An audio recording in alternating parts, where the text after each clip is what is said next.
नमो अरिहन्ताणं नमो सिद्धाणं नमो वायुर्याणं नमो वज्रायाणं नमो लोये सब्बसाहूणम् ईशो पौंचनमुक्कारो सब्बपापपणासनो मंगलाणं च सब्वेसिं परमं हवै मंगलम् नमो अरिहन्ताणं नमो सिद्धाणं नमो वायुर्याणं नमो उपध्यायाणं नमो लोये सब्बसाहूणम् ईशो पौंचनमुक्कारो सब्बपापपणासनो मंगलाणं च सब्वेसिं परमं हवै मंगलम् नमो अरिहन्ताणं नमो सिद्धाणं नमो वायुर्याणं नमो वज्रायाणं नमो लोये सब्बसाहूणम् ईशो पौंचनमुक्कारो सब्बपापपणासनो मंगलाणं च सब्वेसिं परमं हवै मंगलम्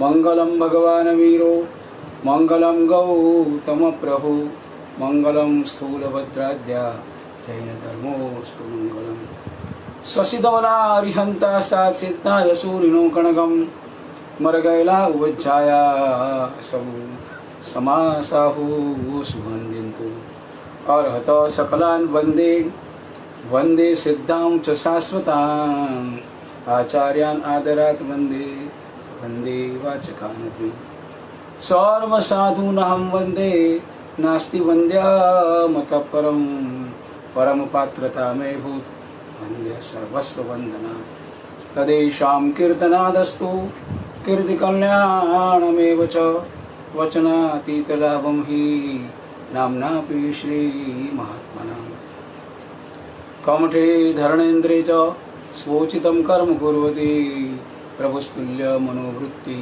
पार्श्वनाथ श्रेयस्तु सत्त्वानां परमानन्द कन्दोदिभेदनवाम्बुद स्याद्वादामृतनिष्यन्ति शीतलपातमोजिनः रागद्वेषविजयतारं ज्ञातारं विश्ववस्तुनः शक्रपूज्यं गिरामीशं तीर्थेशं स्मृतिमाने एषो मङ्गलनिलयो भवविलयो शैलसङ्गसुवजनो नवकार परममन्तो चिन्तयमित्तो शुभं देहि सर्वारिष्टप्रणाशाय सर्वाभीष्टार्थदायिने सर्वलब्धिनिदानाय श्री गौतम स्वामी पूज्य श्रवण श्रवणी भगवंतों ने भावपूर्वक वंदन श्रावक श्राविकाओने प्रणाम।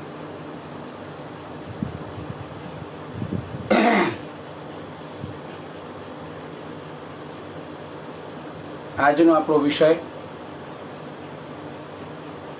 વર્ષી તપનો મહિમા અને તપ ધર્મ। આ વિષય શરૂ કરતા પહેલા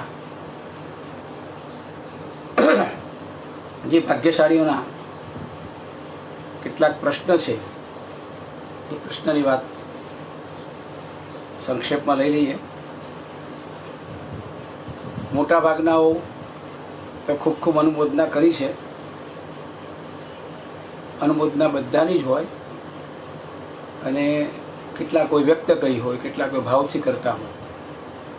એ તમામ અનુમોદના કરનારા પુણ્યશાળીઓને એમણે કરેલા અનુમોદના નામના ધર્મની મારા તરફથી પણ ખૂબ ખૂબ અનુમોદના। રાકેશભાઈ મહેતા ગઈકાલના પ્રવચનના સંદર્ભમાં પૂછે છે કે દેવગુરુની નિંદા ન કરવા બાબતમાં શાસન અને ધર્મ માટે કોઈ ખરાબ બોલે તો વિરોધ કરવો કે નહીં। એનો જવાબ એ છે કે દેવગુરુ કે કોઈની પણ નિંદા તો ન જ કરવી, આ મુખ્ય મુદ્દો છે। પણ કોઈ આપણા શાસન કે ધર્મ માટે ખરાબ બોલતું હોય અને આપણી શક્તિ હોય તો આપણે એને ચોક્કસપણે અટકાવવાનો પ્રયત્ન કરવો, એને પ્રેમથી સમજાવવું। બાકી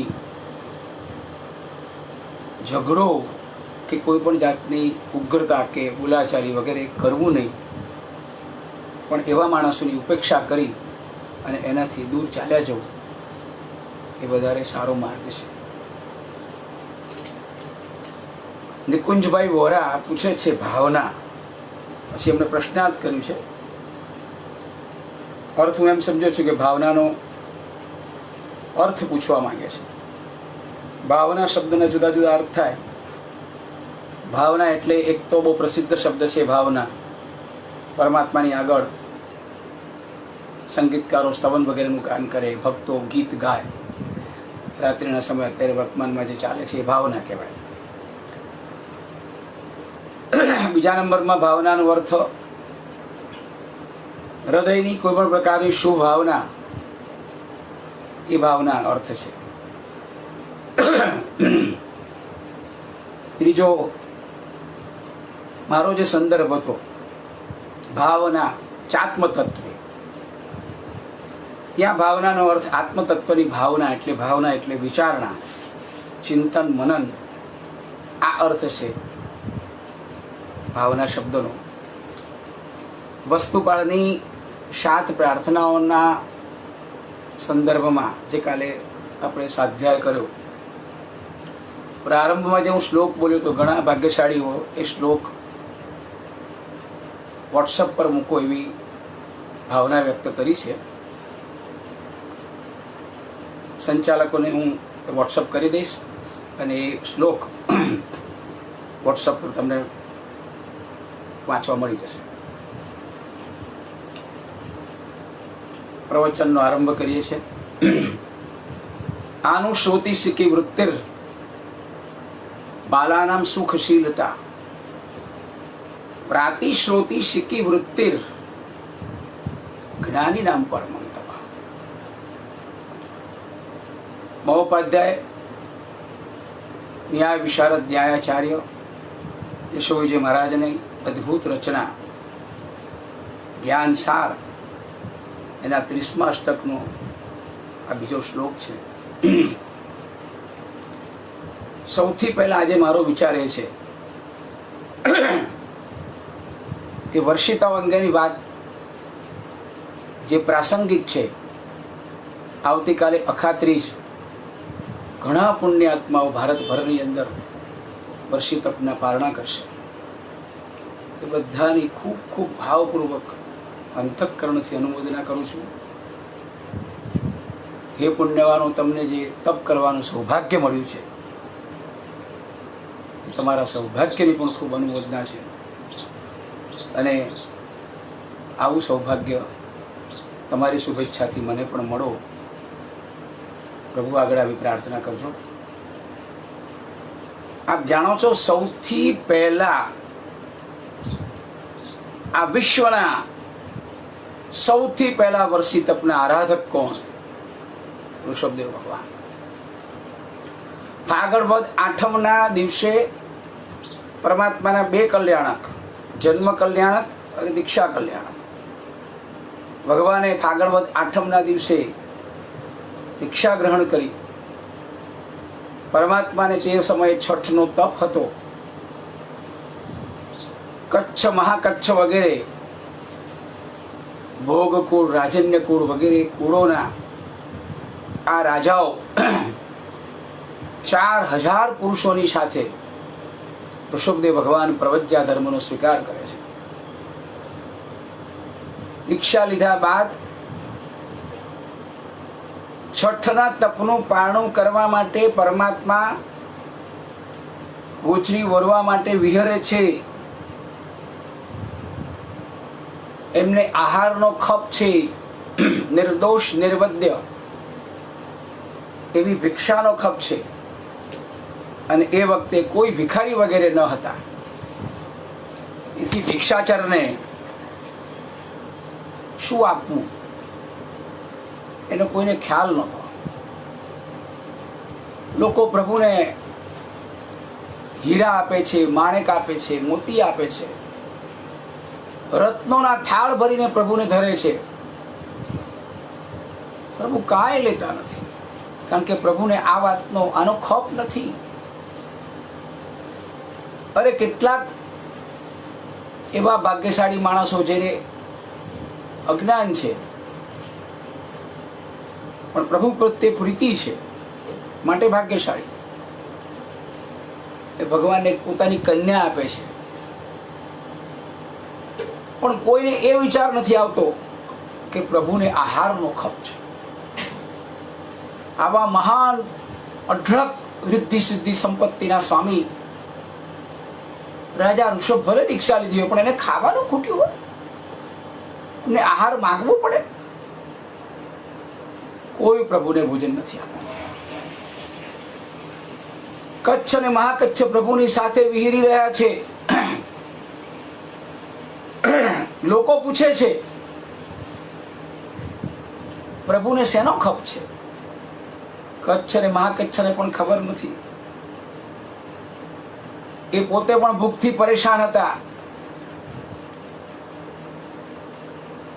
કહી શકતા નથી કાંઈ. અને આ બાજુ ભૂખના દુઃખને થી પરેશાન થયેલા ઘરે જવાનો વિચાર કરે છે, પણ શરમના માર્યા જઈ શકતા નથી. ઘરે જઈએ તો કેવું ખરાબ લાગે. એટલે જંગલમાં જઈને તાપસ બની જાય છે અને સૂકા પાંદડા વગેરે પોતાની કલ્પના પ્રમાણેનો જે નિર્દોષ આહાર કહેવાય એ વાપરી અને જીવન ગુજારો કરે છે.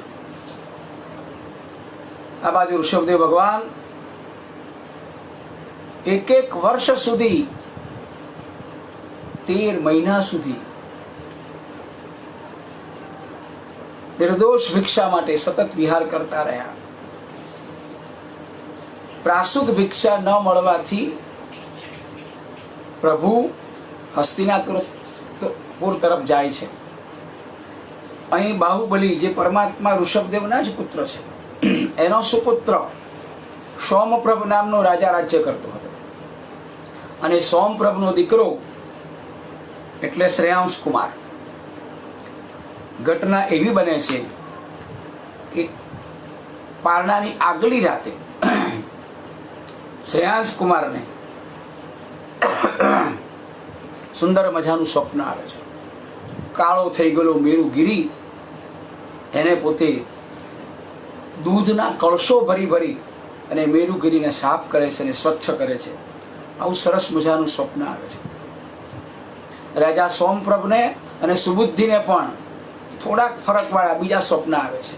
પણ એ ત્રણેયને સ્વપ્નની અંદર એક વાત તો નક્કી છે કે શ્રેયાંશ કુમાર કેન્દ્ર સ્થાનમાં છે. સ્વપ્નના કેન્દ્ર સ્થાનમાં શ્રેયાંશ કુમાર છે.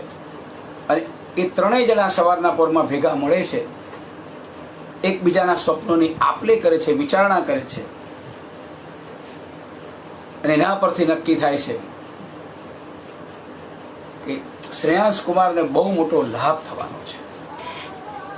ખૂબ સરસ મજાનો લાભ આ શ્રેયાંશ કુમારને પ્રાપ્ત થવો જ જોઈએ. એટલામાં તો એક ઘટના બને છે. સોમપ્રભ રાજા ઝરૂખામાં બેઠા છે, સાથે શ્રેયાંશ કુમાર છે. લોકોના ટોળે ટોળા જઈ રહ્યા છે. ખૂબ કોલાહલ બધો થાય છે. શ્રેયાંશ કુમાર પોતાના માણસોને મોકલીને કે તપાસ કરો, જાઓ શેનો વાત છે આ. અને એ સમાચાર લઈને માણસો આવે છે ને કહે છે, મહારાજ ખૂબ સુંદર સમાચાર છે. આપણા નાથ ત્રિભુવનપતિ પરમપિતા ઋષભદેવ પ્રભુ પધાર્યા છે. નિસંગ છે, નિર્મમ છે. લોકો જાત જાતના પદાર્થો પ્રભુને ધરી રહ્યા છે, પણ પ્રભુ કાંઈ લેતા નથી. લોકો સંભ્રમિત થઈ ગયા છે, ભગવાન કેમ કાંઈ લેતા નથી, કેમ કાંઈ લેતા નથી. અને આ વાત સાંભળી શ્રેયાંશ કુમાર દોડ્યા. ન પગમાં પાવડી છે, ન માથે છત્ર છે. જ્યાં જ ઘરની બહાર નીકળવા માટે જાય છે ત્યાં જ સાક્ષાત પરમપિતા ઋષભદેવ ભગવાન આગળમાં આવીને ઉભા છે. કેમ એ ધન્ય ઘડી હશે, ધન્ય પળ હશે. ઋષભદેવ પ્રભુ સાક્ષાત આવીને ઉભા છે અને શ્રેયાંશ કુમાર ગદગદિત થઈ જાય છે. પ્રભુના ચરણોમાં આડેટે છે. એની કેશાવલી જાણે કે પ્રભુના ચરણનું માર્જન કરી રહી છે. ત્યાં પ્રભુને જોતા જોતા આવો વેશ મેં ક્યાંક જોયો છે, ક્યાંક જોયો છે, ક્યાંક જોયો છે. જાતિસ્મરણ જ્ઞાન થયું. પૂર્વના ભવો દેખાવા લાગ્યા. પ્રભુની સાથેનો પોતાનો પૂર્વના 8 ભવોનો સંબંધ, આ ભવનો સંબંધ તો પ્રત્યક્ષ હતો. બધું જ દેખાયું. જાતિ સ્મરણ, પૂર્વના ભવોનું સ્મરણ, એનું નામ જાતિ સ્મરણ છે. વિચારે છે, ઓહો પૂર્વ વિદેહ ક્ષેત્રમાં વજ્રનાભ નામના ચક્રવર્તી હતા પરમાત્મા. હું ત્યારે પ્રભુનો સારથી હતો અને વજ્રનાભના પિતા વજ્રસેન, એમણે એ પોતે તીર્થંકર હતા અને એમની પાસે આ વજ્રનાભે દીક્ષા લીધી હતી અને સાથે સાથે પ્રભુના સારથી તરીકે સ્વામીની સાથે મેં પણ દીક્ષા લીધી હતી. અને એ સમયે વજ્રસેન તીર્થંકર પરમાત્માએ કહેલું કે આ વજ્રનાભ ભરતખંડમાં અવસર પીઢી કાળના પ્રથમ તીર્થંકર બનવાના છે. એ આ ઋષભદેવ પ્રથમ તીર્થંકર. બધું દેખાઈ ગયું આંખ સામે. જાતિ સ્મરણના પ્રભાવે સાધુ ધર્મ દેખાયો, સાધુ ધર્મના આચાર વિચાર સમજાયા, બધું જ સમજાઈ ગયું. કેવી ભિક્ષા પ્રભુને ખપે 42 દોષ રહિત.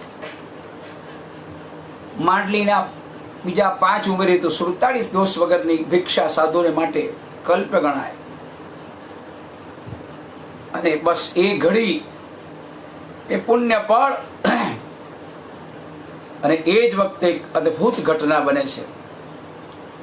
કોઈ ખેડૂત પોતાના ખેતરની અંદર શેરડીનો મબલખ પાક ઉત્પન્ન થયો છે અને એથી ખુશખુશાલ થયેલો પોતાના મિત્ર શ્રેયાંશને 108 ઇક્ષુરસના ગળા ભરી અને ભેટ આપવા માટે આવ્યો છે. શ્રેયાંશ કુમારને કહે છે કે આ શેરડીનો રસ આપના માટે છે, આપ એને ગ્રહણ કરો, મારા પર ઉપકાર કરો. અને શ્રેયાંશ કુમારે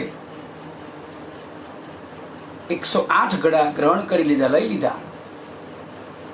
શ્રેયાંશનો મન મોરલો નાચી ઉઠ્યો, વાહ વાહ વાહ, ધન્ય ઘડી ધન ભાગ્ય મારું. આ પ્રભુને માટે નિર્દોષ ભિક્ષા મને પ્રાપ્ત થઈ ગઈ. અને એ જ વખતે ભગવાનને કહે છે, આપ ગ્રહણ કરો, આપને માટે આ સંપૂર્ણ નિર્દોષ એવું ઇક્ષુરસ છે. અને પ્રભુએ જાણે સાક્ષાત કલ્પવૃક્ષ પોતાની ડાળીઓને લંબાવે એમ પ્રભુએ પોતાના બંને કર લંબાવ્યા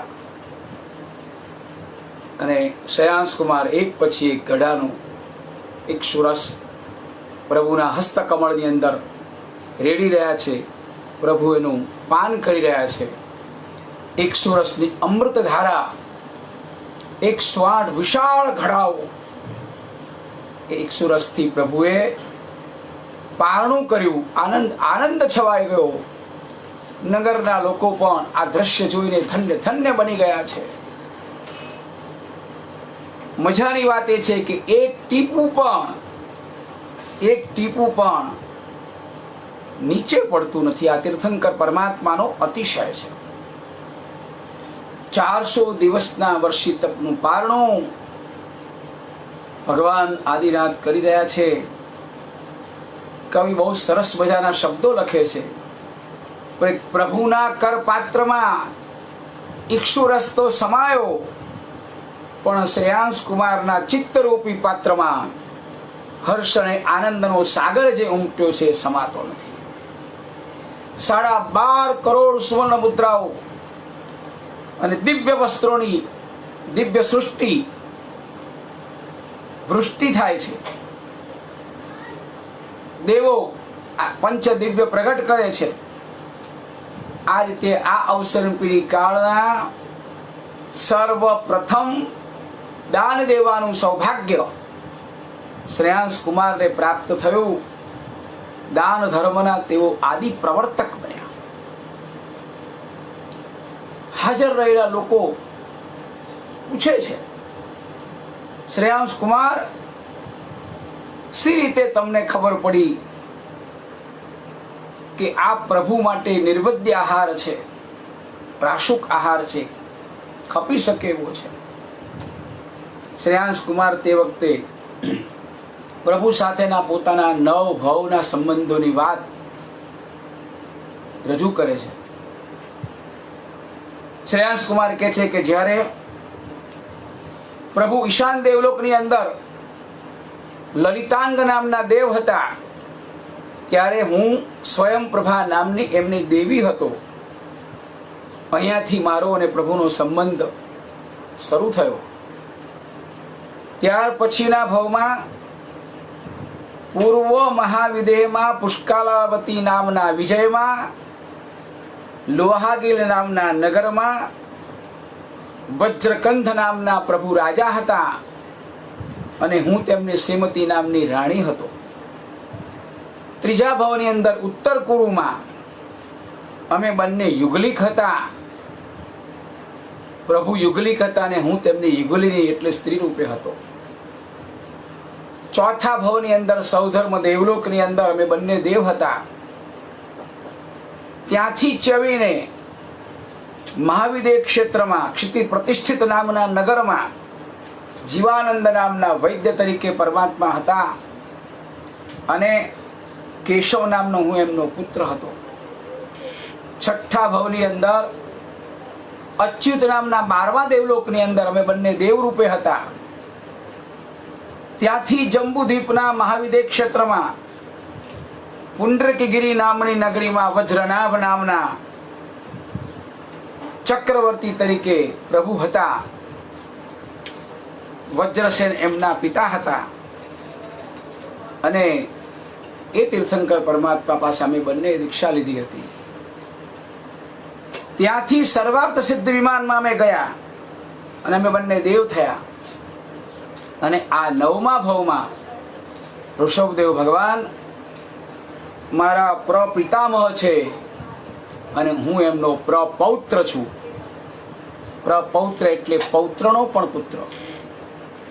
આ રીતે શ્રેયાંશ કુમારે 9 ભાવની પોતાની વાત જાતિસ્મરણ જ્ઞાનના પ્રભાવથી જે જોઈ એ તમામ વાત કરી. પૂર્વના 8 ભવો એને જણાવનારું જાતિસ્મરણ જ્ઞાન મને ઉત્પન્ન થયું છે એમ શ્રેયાંશ કુમાર કહી રહ્યા છે. અને એના પ્રભાવે સાધુ ધર્મ અને એના આચાર વિચારનું પણ મને જ્ઞાન થઈ ગયું અને એથી નિર્દોષ ઇક્ષુરસ વરાવવાનો મને લાભ પ્રાપ્ત થયો. આ શ્રેયાંશ કુમારની વાતો સાંભળી સાંભળનારા તમામ પ્રજાજનો એના હૃદયની અંદર આનંદ છવાઈ ગયો. આંખમાં આંસુ ઉમડવા લાગ્યા. હર્ષના આંસુ, આનંદના આંસુ. નગર શેઠ સુબુદ્ધિ ત્યારે બોલે છે, ઋષભદેવ સમાન આ જગતમાં કોઈ મહાન સુપાત્ર નથી. ઇક્ષુરસ જેવો નિર્વદ્ય આહાર કોઈ નથી અને શ્રેયાંશ કુમારના જેવો હૃદયનો ઉત્કૃષ્ટ ભાવ બીજે ક્યાં જોવા મળે? પૂર્વ જન્મના ભાગ્યનો સરવાળો હોય તો જ આવું સૌભાગ્ય પ્રાપ્ત થાય અને એ સૌભાગ્ય શ્રેયાંશ કુમારને મળ્યું છે. હવે એક પ્રજાજન પ્રશ્ન કરે છે, શ્રેયાંશ કુમાર આપની વાત ખૂબ સાચી છે, પણ છતાં આવા મહાન પ્રભુને કયું પાપ કર્મ નડ્યું કે જેના કારણે 400 દિવસ સુધી પ્રભુને 24 ઉપવાસ કરવા પડ્યા, ભૂખ અને તરસ સહન કરવી પડી? એક એંગલનો જવાબ તો પહેલા અપાઈ ચૂક્યો કે તે કાળે ભિક્ષાચરો ન હતા, તેથી લોકોને આપવું જોઈએ. દાન ધર્મ કોને કહેવાય એની કોઈ ગતાગમ ન હતી. આ એક મુદ્દો તો છે જ, પણ દુઃખ પાપ કર્મના ઉદય વગર આવે નહીં. તો કયું પ્રભુને એવું કર્મ નડ્યું, કઈ એવી ઘટના એમના જીવનમાં બની છે પૂર્વમાં કે જેના કારણે પ્રભુને 400 દિવસના ઉપવાસ થઈ ગયા. કોઈ અશુભ કર્મ બંધાયું છે, નક્કી વાત છે. શ્રેયાંશ કુમારને એ ઘટના પણ ખ્યાલમાં આવી ગઈ છે કે જે જ્યારે ઋષભદેવ રાજા તરીકે હતા, એટલે ગ્રહસ્થ પર્યાયમાં હતા, અને એક વખત એક સ્થળેથી પોતે વિહરણ કરી રહ્યા છે, જઈ રહ્યા છે. રસ્તામાં ખેતરો દેખાય છે. એક ખેડૂત પોતાનો મબલખ પાક ઉત્પન્ન થયેલો છે, એની ખુશીની અંદર એનો આખો પરિવાર ખુશીથી ઝૂમી ઉઠ્યો છે, ઉજવણી કરી રહ્યો છે. પણ એ ઉજવણીના તાનમાં એના રહેલા બળદો છે, બળદો એને ઘાસ નીરવાનું, ખવડાવવાનું ભૂલાઈ જાય છે, અને એટલા માટે એના બળદ ખેતરની અંદર તોફાન મચાવે છે, મબલખ પાકને નુકસાન કરી રહ્યો છે. અને એ કારણથી ખેડૂત ગુસ્સે થઈ ગયો છે. હાથમાં લોખંડની મોટી રાસ લઈને, એવું કોઈક શસ્ત્ર લઈને બળદને મારી રહ્યો છે. ને આ દ્રશ્ય પ્રભુ જુએ છે. અનંત કરુણાના નિધાન રાજા ઋષભ ખેડૂતને પાસે બોલાવીને કહે છે, શું કરી રહ્યો છે આ? કેમ મારે છે આને? અરે મારા પાકને નુકસાન કરી રહ્યા છે, મારો સોના જેવો પાક ખતમ કરી રહ્યા છે, મારું નહીં તો શું કરું? તો કે મારવા સિવાયનો પણ ઉપાય છે. શું ઉપાય છે બતાવો? અને એ વખતે ભગવાન કે છે, એના મોઢા ઉપર કપડાના સિક્કા બાંધી દે. એ કેવી રીતે બાંધવાના એ મને નથી આવડતું, આપ મને શીખવાડો, આપ બાંધી દો. તરત કપડું મંગાવે છે, દોરી લે છે. આજની વર્તમાન પ્રેઝન્ટ અવસ્થામાં તમને બહુ સિમ્પલ રીતે સમજાવું તો માસ્ક પહેરીને બહાર નીકળે છે, બસ એક જાતનું સિક્કું કહેવાય. એ જમાનાનો શબ્દ પ્રાચીન. એ તૈયાર કરે છે કપડાનું સિક્કું અને બળદના મોઢા ઉપર બાંધી દે છે. કે છે બસ આ બાંધી દીધું, હવે તારા પાકને નુકસાન નહીં કરે. આટલું કહીને ભગવાન તો રવાના થઈ ગયા. ઘણી બધી વાર પછી જ્યારે પ્રભુ પાછા ફરે છે, પાકનું નુકસાન તો અટકી ગયું, પણ બળદનું ખાવાનું પણ બંધ થઈ ગયું, અને ભૂખ્યા થયેલા બળદો નિશાસા નાખી રહ્યા છે. બળદો નિશાસા નાખે, બળદો રડે. તમે જોયું છે કોઈ દાડો એની આંખમાં આંસુ ઉભરાય? સંઘની પંચેન્દ્રિય પ્રાણી છે, બોલી શકતો નથી, પણ એ વેદનાને વ્યક્ત કરે છે, પ્રગટ કરે છે. રડે રીતસર બળદિયાઓ, ગાય પણ રડે. આ નિશાસા પ્રભુએ સાંભળ્યા. પ્રભુ ત્યાંથી પાછા પસાર થઈ રહ્યા છે. પાછા ખેડૂતને બોલાવે છે, અહીંયા આવો, આ શું કરી રહ્યો છે? પ્રભુ આપે બતાવ્યા પ્રમાણે મેં એના કપડાં બાંધી દીધા, સિક્કા બાંધી દીધા. અરે પણ જ્યારે ખાવાનો સમય થાય ત્યારે સિક્કા છોડીને એને ઘાસ તો નીરવું જોઈએ કે નહીં? કઈ રીતે કલાકો સુધી તું એને ભૂખ્યા રાખે, એની આંતરડી કકડાવે? કઈ રીતે સુખી થઈશ? ઠપકો આપ્યો. ખેડૂતે કાન પકડ્યા, સાહેબ ભૂલ થઈ ગઈ મારી, અને તરત સિક્કા છોડી નાખ્યા. ઘાસ નીર્યું અને બળદો ઘાસ ખાઈને સંતોષ પામ્યા. પણ આટલી વારમાં કેટલી ઘડી પસાર થઈ? 13 ઘડી પસાર થઈ ગઈ. અને આ 13 ઘડી સુધી આ બળદિયાઓ ઋષભદેવ પ્રભુના કારણે, એટલે કે રાજા ઋષભના કારણે ભૂખ્યા રહેવું પડ્યું. એ અંતરાય કર્મ એવું બંધાયું કે દીક્ષા લીધાની સાથે તરત એ ઉદયમાં આવ્યું અને પરમાત્માને 13 મહિનાના ઉપવાસ થયા. એક વાત સમજી લેજો, કર્મસત્તા રાજા મહારાજાઓને પણ છોડતી નથી, તીર્થંકરના આત્માઓને પણ છોડતી નથી. માટે ક્યારે પણ કોઈને કોઈ પણ પ્રકારનો અંતરાય કરશો નહીં. કોઈના ભોજન વગેરેમાં કે કોઈના સુખની અંદરના કાર્યમાં ક્યારે પણ આપણે અંતરાયરૂપ થવું નહીં.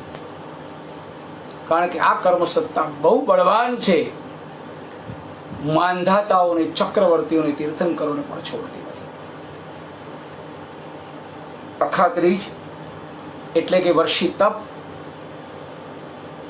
એ વર્ષી તપ 1 વર્ષ પછી જ્યારે એનું પારણું કરવામાં આવે એ અક્ષય તૃતીયાનો દિવસ આવતીકાલનો. સરસ મજાની મારે વાત તમને એ કરવી છે કે ઋષભદેવ ભગવાને વર્ષી તપ કર્યો હતો કે થઈ ગયો હતો? ઋષભદેવ ભગવાન તમારી જેમ સંકલ્પ કરીને કે મારે હવે 13 મહિના સુધી વર્ષી તપ કરવાનો છે, અને પ્રભુએ 400 દિવસના નકોરડા ઉપવાસ કર્યા, વચ્ચે એક પણ પારણું કર્યું નથી. વર્તમાન કાળમાં સાધકોની એવી શક્તિ હોતી નથી, એટલા માટે વચ્ચે એક બેસણાનો ટેકો લે છે.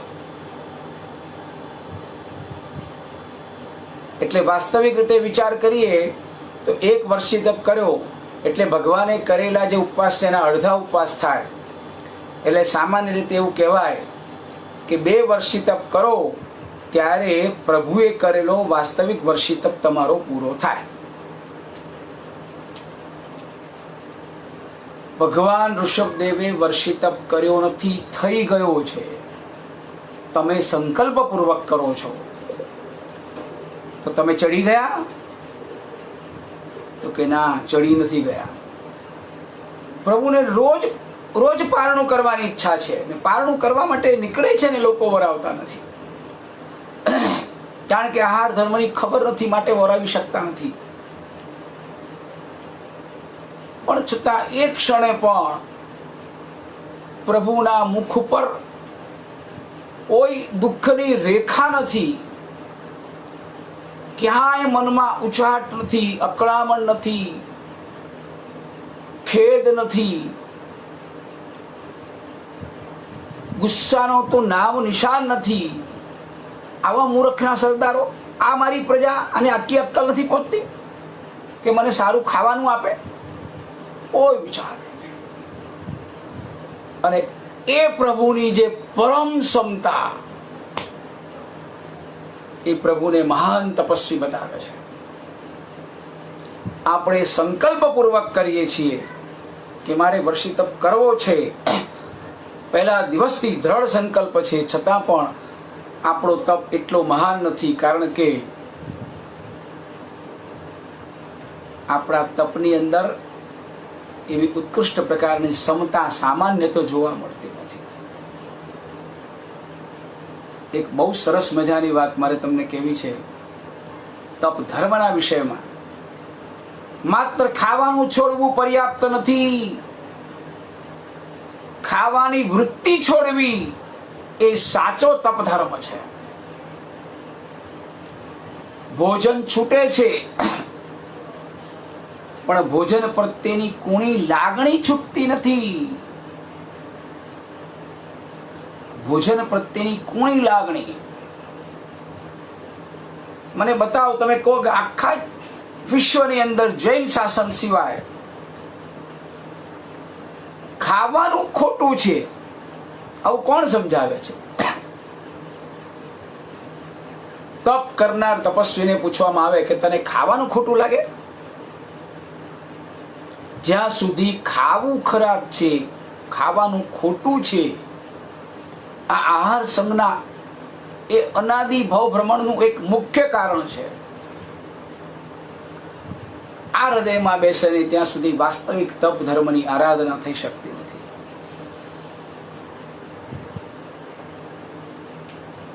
જૈન ધર્મમાં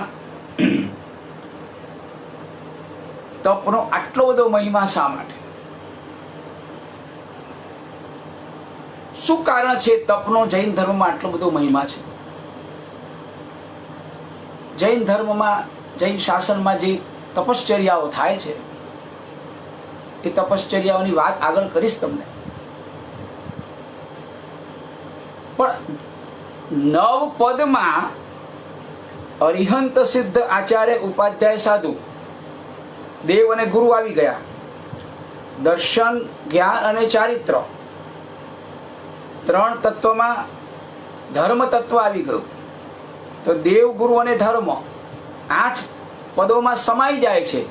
છતાં પણ 9મા પદ રૂપે જ્ઞાની ભગવંતોએ તપ ધર્મને કેમ એક્સ્ટ્રા મહત્વ આપ્યું? તપ ધર્મનો ચારિત્રમાં સમાવેશ થઈ જાય, છતાં તપને કેમ જુદું પાડ્યું? જાણે કે શાસ્ત્રકાર ભગવંતો હાઇલાઇટ કરવા માંગે છે કે તપ કર્યા વગર નહીં ચાલે. કારણ અનાદિકાળથી વળગેલી કોઈ સંજ્ઞા હોય તે આહાર સંજ્ઞા છે. જીવ સૌથી પહેલો મનુષ્ય ભાવની અપેક્ષાએ વાત કરું, ગર્ભસ્થ પ્રાણીની અપેક્ષાએ વાત કરું, માતાની કુક્ષીમાં આવે તો સૌથી પહેલામાં પહેલું કામ શું કરે? પહેલા સમયે શું કામ કરે? આહાર લેવાનું કામ કરે. પહેલા સમયથી આહાર લે છે. આ આહાર સંજ્ઞા બળવાન છે. શરીર નથી જોઈતું. માતાની કુક્ષીમાં જે બાળક આવે છે પહેલા જ સમય એની ડિમાન્ડ શું છે? માતાએ લીધેલો જે ખોરાક છે એ ખોરાકને, એમાંથી બનેલા રસને એ ચૂસે છે. આ આહાર સંજ્ઞા છે. શરીર પછી આવે, ઇન્દ્રિયો પછી આવે. પહેલી આહાર પર્યાપ્તિ, પછી શરીર એમાંથી તૈયાર થઈ જાય છે.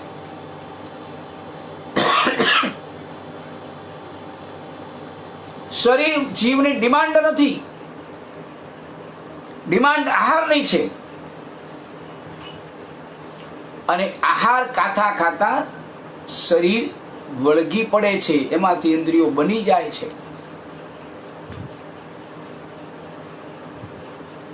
પડવા ગયો નમાજ અને મસ્જિદ કોટે વળગી, એવો ખેલ છે. લેવા ગયો આહાર અને વળગી પડ્યું શરીર, એમાંથી આખો સંસાર ઊભો થયો. અને એટલા જ માટે જ્ઞાની ભગવંતો આ આહાર સંજ્ઞાના મૂળમાં પ્રહાર કરવાનું સામર્થ્ય તપ ધર્મમાં છે. એટલા જ માટે તપનો આટલો બધો મહિમા જૈન શાસનમાં બતાવવામાં આવ્યો છે. વર્ષી તપના આરાધકોની ખૂબ ભાવપૂર્વક અનુમોદના કરું, પણ છતાં સાથે સાથે કેટલીક સરસ મજાની શાસ્ત્રીય સૂચનાઓ કે આ તપસ્વીઓએ શું કરવું જોઈએ એની પણ વાત થોડીક કરવી જરૂરી છે. ખાવાની વૃત્તિ, એ વૃત્તિ ઉપર કંટ્રોલ મેળવવા માટેનો પ્રયત્ન કરવો. નહીં તો આચાર્ય ભગવંત ભુવનભાનુ સુરેશ્વરજી મહારાજ બોલતા હતા કે આજના વર્ષી તપના તપસ્વીઓનો ઉપવાસ કેવો? સેન્ડવિચની વચ્ચે ટામેટાને કાકડીની જેમ ચગદાઈ ગયેલો આજનો વર્ષી તપના તપસ્વીઓનો ઉપવાસ. આગળ અત્તર પારણામાં બરાબર ઠોક્યું હોય, પછી ઉપવાસ કરે અને પાછું પારણે પણ બરાબર ઠોકવાનું હોય, ખૂબ ધાપીને ખાવાનું હોય. એ પારણાની અંદર તમને એમ પૂછું, કેટલા દ્રવ્યથી તમારું બેસણું થાય? કોઈ આમંત્રણ આપે, બેસણું કરવા અમારે ત્યાં પધારજો, છેલ્લા દિવસો આવે એટલે આમંત્રણો ચાલુ થાય. એટલે પછી તે વખતે કહેવાનું મન થાય, ગુલાબ જાંબુ બનાવજો. ફરસાણમાં તમને શું બહુ ભાવે? ઢોસા બહુ ભાવે, ઢોસા બનાવજો. મીઠાઈમાં ગુલાબ જાંબુ, ફરસાણમાં ઢોસા, આવી જે જેને જે ભાવતી આઈટમો હોય એની ફરમાઈશો થાય. આખું આમ જાણે કે કેન્દ્ર, મનનું આખું કેન્દ્ર એ આહારના દ્રવ્યોમાં ગોઠવાઈ ગયેલું હોય. અને એમાં તમારું ભાવતું જો ભોજન ના મળે, અને કોઈ આરાધક એવું તમારી મજાક કરે, સામાન્ય રીતે કોઈ કરતું નથી, પણ તપસ્વીને કહે કે આજે તો તમારે વર્ષી તપનું બેસણું છે, એટલે 5 દ્રવ્યથી વર્ષી તપનું બેસણું કરાવવાનું છે. જુઓ પછી કેવી મજા આવે. વર્ષી તપના બેસના વાળાને થાય કે આવું બેસનું કરાવવા અમને બોલાવ્યા, ઉપકારી લાગે. આવું કરાવે તે ઉપકારી લાગે, આવું બેસનું કરાવે તે મીઠો લાગે. પેલા કરઘડું મુનિ યાદ આવે. સંવત્સરના દિવસે તપ કરી શકતા નથી, ઉપવાસ નથી કરી શકતા, ઘોર અંતરાયનો ઉદય છે. અને જઈને ભાત વરી લાવે છે, અને એ ભાત ખાલી બધા જ મહાત્માઓને ઉપવાસ, પણ સંવત્સરના દિવસે પણ ઉપવાસ ન કરી શકનારા કુરઘોડો મુનિ ભાતનું પાત્ર લઈને આવે અને મુનિઓને કે મને લાભ આપો, સામાન્ય ભાવે વિનંતી કરે. અને એ વખતે પેલા તપસ્વી મુનિઓ ગુસ્સામાં આવીને સંવત્સરના દિવસે પણ ખાવતરો ખાય છે, એના પાત્રમાં થૂકે છે. અને એવું મુનિઓના થૂંકેલું એવું ભાતનું પાત્ર અને કુરઘોડું મુનિ વાપરી જાય છે. કુરઘોડું મુનિને તપ ન થઈ શકવાનું અપાર દુઃખ છે, અપાર દુઃખ છે, પણ વાપરવું જ પડે છે. અંતરાય કર્મનો તીવ્ર ઉદય છે અને એના કારણે વાપરવું પડે છે. એટલે બધું જ હવે વાપરવું એવું નહીં, માત્ર ભાતથી ચલાવવું, ભાત સિવાય કંઈ નહીં. આપણે એકાશનું કરીએ તો કેવું એકાશનું કરીએ? ભાગ્યશાળીને જોયા છે, એકાશનું કરવા બેઠા હોય એટલે સવારની નોકારસીના બધા દ્રવ્યો, ખાખરો, મગ, બીજું કંઈ ફ્રૂટ 48 મિનિટ થયેલું, બધી નોકારસીની વસ્તુ બરાબર બધી આવી જાય, એટલી સંભાર વગેરે બધું બનાવ્યું હોય, બધું ખાઈ લે. પછી હવે આ થાળી લઈ જાઓ, હવે બપોરના ભોજનની થાળી, અને એમાં પછી પૂરણપૂરી ને બધા જાત જાતના શાક, સરસ મજાની બપોરનું ભોજન. પછી કે હવે સાંજે શું બનાવવાના છો? તો સાંજે કે ઢોકળા બોકળા બનવાના છે. તો કે બસ એનું થોડું આવવા દો. એક એકાશનામાં 3 ટંકનું ભોજન, અને એમાં પણ 1.5 કલાક 2 કલાક સુધી એકાશનું ચાલે. આ અંદરની આપણી આહાર સંજ્ઞા તૂટી નથી. મુનિ કરઘોડુની અદ્ભુત અદ્ભુત ધર્મ પરિણતિ છે. બાહ્ય તપ નથી, પણ અંદરમાં ધર્મ પરિણામ. પોતાની આહાર સંજ્ઞા ઉપરની સૂગ, અને જે તપસ્વી મુનિવરો છે, મુનિવરો પ્રત્યે ખૂબ અનુમોદના. તપસ્વીઓ મુનિઓ મહેણા ટોણા મારે, છતાંય ક્યાંય કોઈ પ્રત્યે ખેદ નથી, વિષાદ નથી, ગુસ્સો નથી. થૂકે તો ઉપરથી એમ માને કે આ તપસ્વી મુનિઓની કૃપા મારા પર વરસી. આ વિચાર વર્તમાન કાળમાં શિષ્યો ગુરુના ઠપકાને સહન કરી શકતા નથી, પુત્રો પિતાના ઠપકાને સહન કરી શકતા નથી. અને આ મુનિવર સહવર્તી મુનિઓની આવી નિંદ્ય કૃતિ કહેવાયા. એના ભાતની અંદર થૂકવું, અને એવા એ કરઘોડું મુનિ અપૂર્વ સમતા રસમાં ઝીલતા ભાત આરોગી જાય છે. પરિણામ શું પ્રાપ્ત કરે છે? શુક્લ ધ્યાનની ધારાને વિતરાગતાની પ્રાપ્તિ થાય છે. તપ જ કેવળ જ્ઞાન આપે એવું નહીં, ઉત્તમ કોટીની ધર્મ પરિણતિ કેવળ જ્ઞાન આપે. ધ્યાનમાં રહે. આપણે સંસારી લોકો 2-3 જાતના ધંધા કરીએ. કેમ? તો કે એકાદ ધંધો જો નબળો ચાલે ને, તો બીજો ધંધો પણ જરા મજબૂત હોય તો આપણી આવક ચાલ્યા કરે, સંપત્તિ મળ્યા કરે. આ જ રીતે કુરગુરુ મુનિએ વિચાર્યું હશે કે મારો તપનો ધંધો નબળો છે, તપની પેઢી નબળી ચાલે છે, તો મારા ભાવ ધંધાને મજબૂત કરું, મારી આંતર પરિણતિ એ રૂપી જે મારી પેઢી છે એને મજબૂત કરું. આપણી તો બધી પેઢીઓ નબળી છે, તપની પેઢી નબળી, જ્ઞાનની પેઢી નબળી, શું કામ કરી શકીએ? એક પેઢી એવી છે આપણી પાસે કે જેમાં બાહ્ય રીતે કરવાનું બહુ ઓછું છે, પણ હૃદયનો ભાવને એમાં ઉમેરવાની જરૂર છે, અને બહુ સહેલું છે વિચારીએ તો, પણ સાચા દિલથી. અને એ છે અનુમોદનાની પેઢી. આપણી અનુમોદનાની પેઢી મજબૂત થાય, મહાન તપસ્વીઓની અનુમોદના વારંવાર કરીએ. મેં કહ્યું તું કાલના પ્રવચનમાં કે જેની તમે પ્રશંસા કરશો, જેની અનુમોદના કરશો, એ સદગુણ તમને પ્રાપ્ત થયા વગર રહેશે નહીં.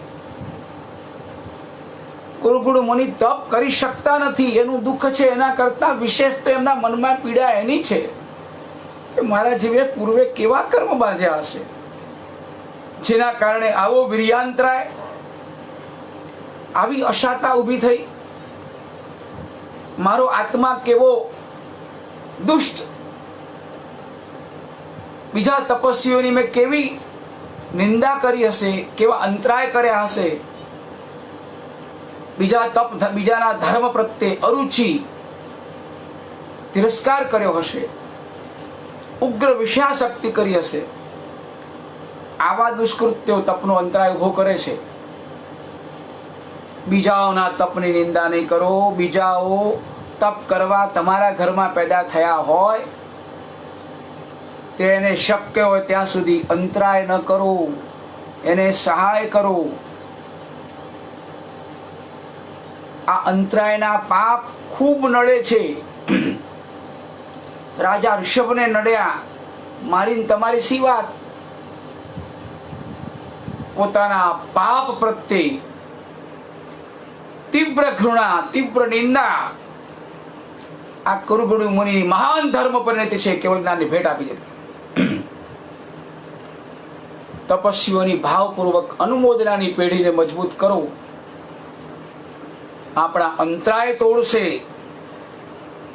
અંતરાયોને તોડવાનું અમોઘ સાધન અનુમોદના નામનો ધર્મ છે.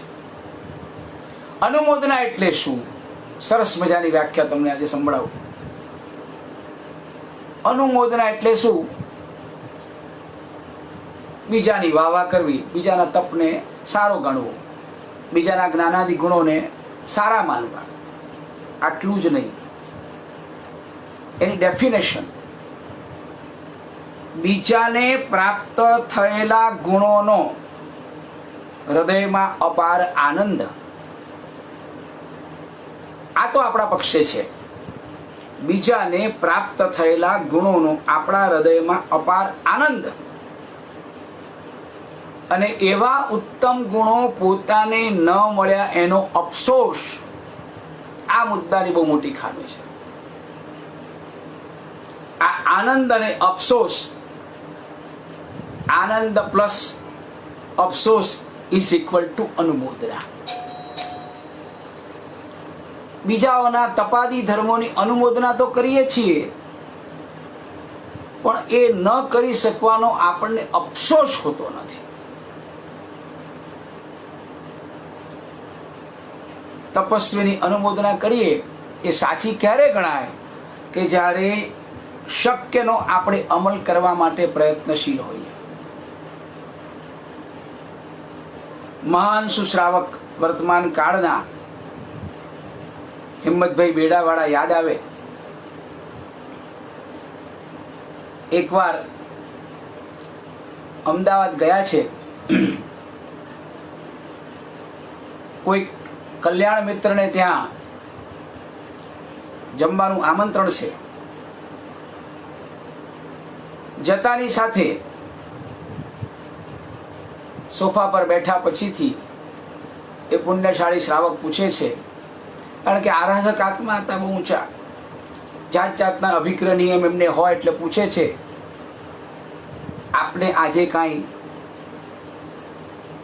ખાસ વિશેષ પ્રકારના નિયમ વગેરે હોય તો કહો તો અમને ખબર પડે. તો કે ના, આજે મારે એકાશનું છે. સાહેબ એનો વાંધો નથી. ના, પણ એવું છે કે મારે એક જ દ્રવ્યનું એકાશનું છે,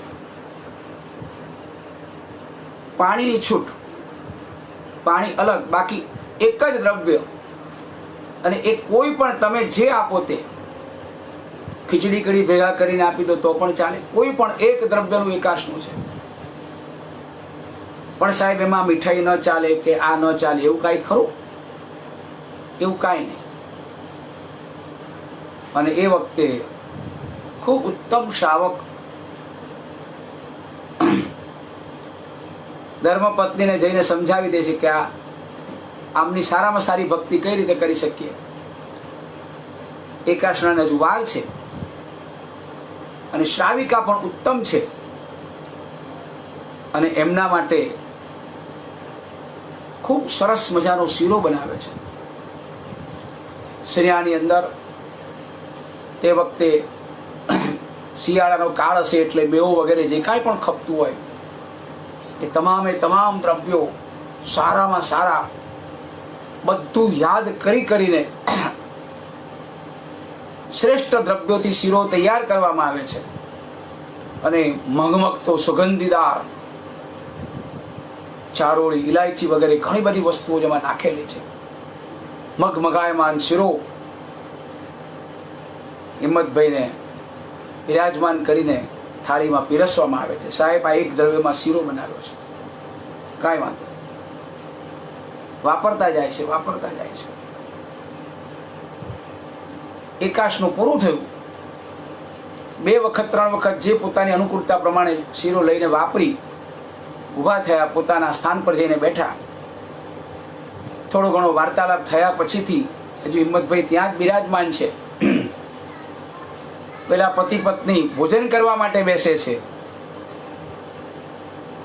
અને જ્યાં પહેલો કોળિયો મોઢામાં મૂકે છે ત્યાં પત્ની કહે છે કે અરે આ શું થયું? કેમ, શું થયું? શીરામાં શેની ખામી છે? બધી રીતે શીરો બરાબર છે, પણ એમાં ખાંડ નાખવાનું જ ભૂલાઈ ગયું છે. ખાંડ નાખવાનું જ ભૂલાઈ ગયું છે. ખાંડ વગરનો શીરો કેવો લાગે? અને એવો શીરો આખો એકાશનું એનાથી કરી લીધું, એક શબ્દ પણ બોલ્યા નહીં. પેલા દંપતી અકળાઈ ગયા. એકદમ બહાર બેઠેલા હિંમતભાઈની પાસે જઈને કહે છે, સાહેબ શું કર્યું તમે? કેમ, શું કર્યું? શું તકલીફ થઈ? અરે પણ આખો શીરો આટલો બધો વાપરી ગયા, પણ મોઢામાંથી એક શબ્દ બોલ્યા નહીં કે આ શીરામાં આ ખાંડ જ નથી. અને એ વખતે હિંમતભાઈ જે જવાબ આપે છે એ કહે છે, ભાગ્યશાળી,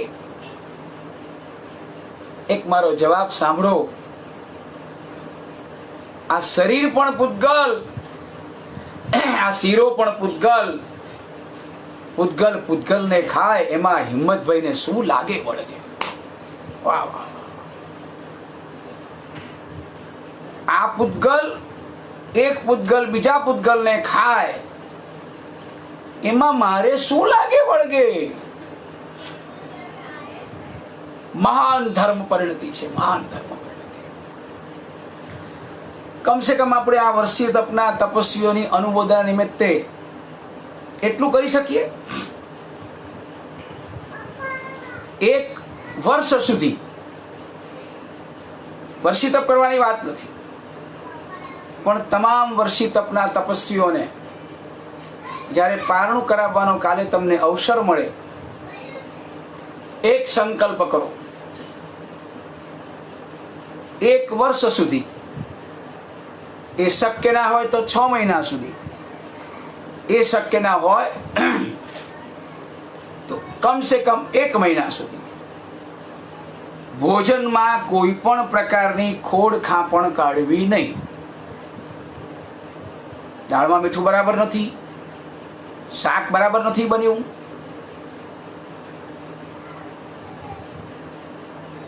શીરાની અંદર ખાંડ ભૂલાઈ ગઈ છે, કાંઈ બોલવાનું નહીં. કઢી કેવી બનાવી છે, આવી. રોટલી કેવી આવી, કાચી. કોઈ પણ જાતની ખોડ ખાપણ ભોજનમાં કાઢવી નહીં. નો કમ્પ્લેન. નંબર 1, ભોજનમાં કોઈ પણ પ્રકારની ભૂલ કાઢવી નહીં. પછી જુઓ તમારી કાળજી કેવી થશે કે ભાઈ એમને તો નિયમ છે એક શબ્દ પણ બોલવાનો નહીં, માટે બરાબર ચાખી લો. તમે તમારી ચિંતા છોડશો તો બાકીના બધા લોકો તમારી ચિંતા કરવાનું ચાલુ કરી દેશે. ભૂલ આપણી એ છે કે આપણે જ આપણી ચિંતા સતત કર્યા કરીએ છીએ, એટલે આપણી ચિંતા બીજાઓ કરતા જ નથી. શ્રમણ સાધુ સાધ્વીજી ભગવંતો પોતાની ચિંતા છોડે છે, જગતના સર્વ જીવોની હિત ચિંતા એ પોતે કરે છે, અને માટે જગતના સર્વ જીવો એટલે કે ભક્તો વગેરે આ શ્રમણ ભગવંતો અને સાધ્વીજી ભગવંતોની ચિંતા કરે છે. તમે તમારી ચિંતા છોડો, વિશ્વની ચિંતા કરો, વિશ્વ તમારી ચિંતા કરશે. પહેલા નંબરની વાત, ભોજનમાં જેવું હશે તેવું ચાલશે. એક સંકલ્પ કરીએ આજે, નો કમ્પ્લેન, કોઈ ફરિયાદ નહીં. અને બીજા નંબરમાં નો ફરમાયશ. મારા માટે સાંજે ઢોકળા બનાવજો, ઢોકળા બહુ ભાવે છે. દહીંવડા બનાવજો, પાણીપુરી બનાવજો, કોઈ પણ જાતની ફરમાયશ નહીં. ધર્મપત્ની પૂછવા આવે કે શું બનાવું તમારા માટે, તમને યોગ્ય લાગે એ બનાવો.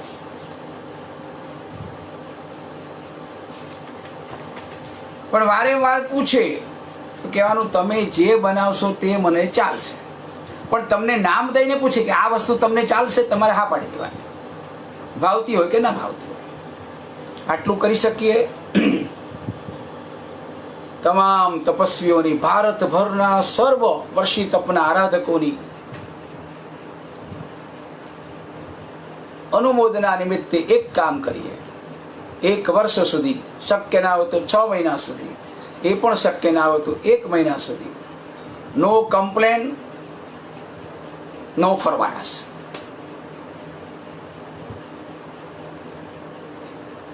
કેવા કેવા મહાન તપસ્વીઓ વર્તમાન કાળમાં થઈ ગયા. કેટલાક સરસ મજાના દ્રષ્ટાંત તમારા માટે વિચાર્યો છે. અદ્ભુત તપસ્વીઓ. તપ ધર્મની વાત નીકળે એટલે મને આચાર્ય ભગવંત હિમાંશુ સુરી દાદા ખૂબ યાદ આવે. જૂનાગઢ ગિરનારના અને પાલીતાણાના પરમ ભક્ત સાધુ ભગવંતો પોતાની આગળ પાછળ પાત્રા અને આગળ પોથી બાંધીને વિહાર કરે.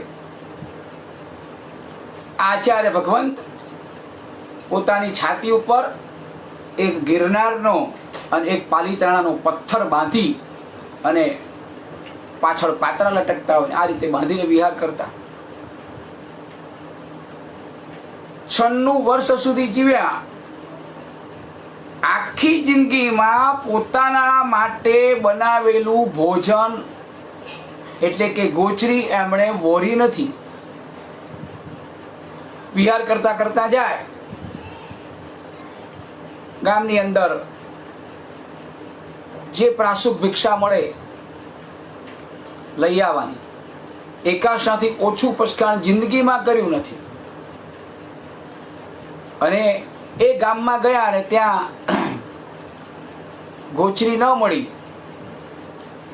આગલે ગામ વિહાર કરે, ચલો અહીંયા ગોચરીનો યોગ નથી, આગળ બીજે ગામ 10-15 કિલોમીટર બીજા ચાલી નાખે.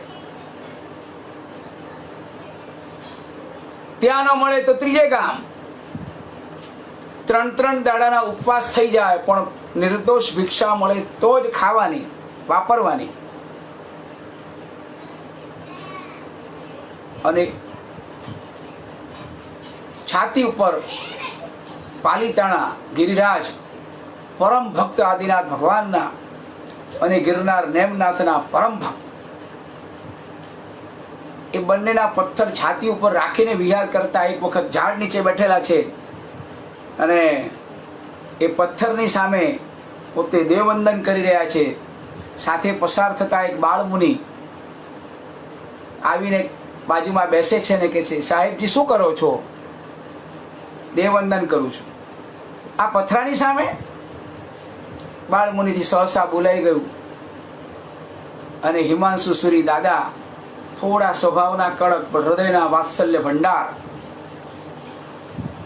બાળમુનિ ટપલી મારતા કહે છે કે આવું ના બોલાય, આ પથ્થર નથી, આ તો સાક્ષાત આદિશ્વર ભગવાન છે. કેમ? પાલીતાણાના ડુંગરનો આ પથ્થર છે, પાલીતાણાના ગિરિરાજનો આ પથ્થર છે. પ્રણામ કર, હાથ જોડ. મને એવું કહેવાનું મન થાય કે જે વખતે ગિરિરાજના એક એક પથ્થરમાં તમને આદિશ્વર ભગવાન દેખાય, તમારી શત્રુંજય ગિરિરાજની યાત્રા સાચી છે. કાંકરે કાંકરે જ્યાં અનંતાજીવો સિદ્ધ પદ પામ્યા છે એનો કાંકરો કાંકરો આદિશ્વર ભગવાન છે.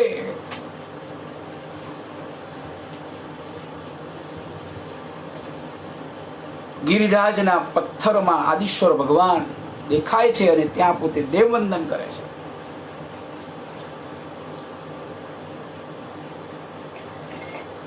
હિમાંશુ સુરી દાદા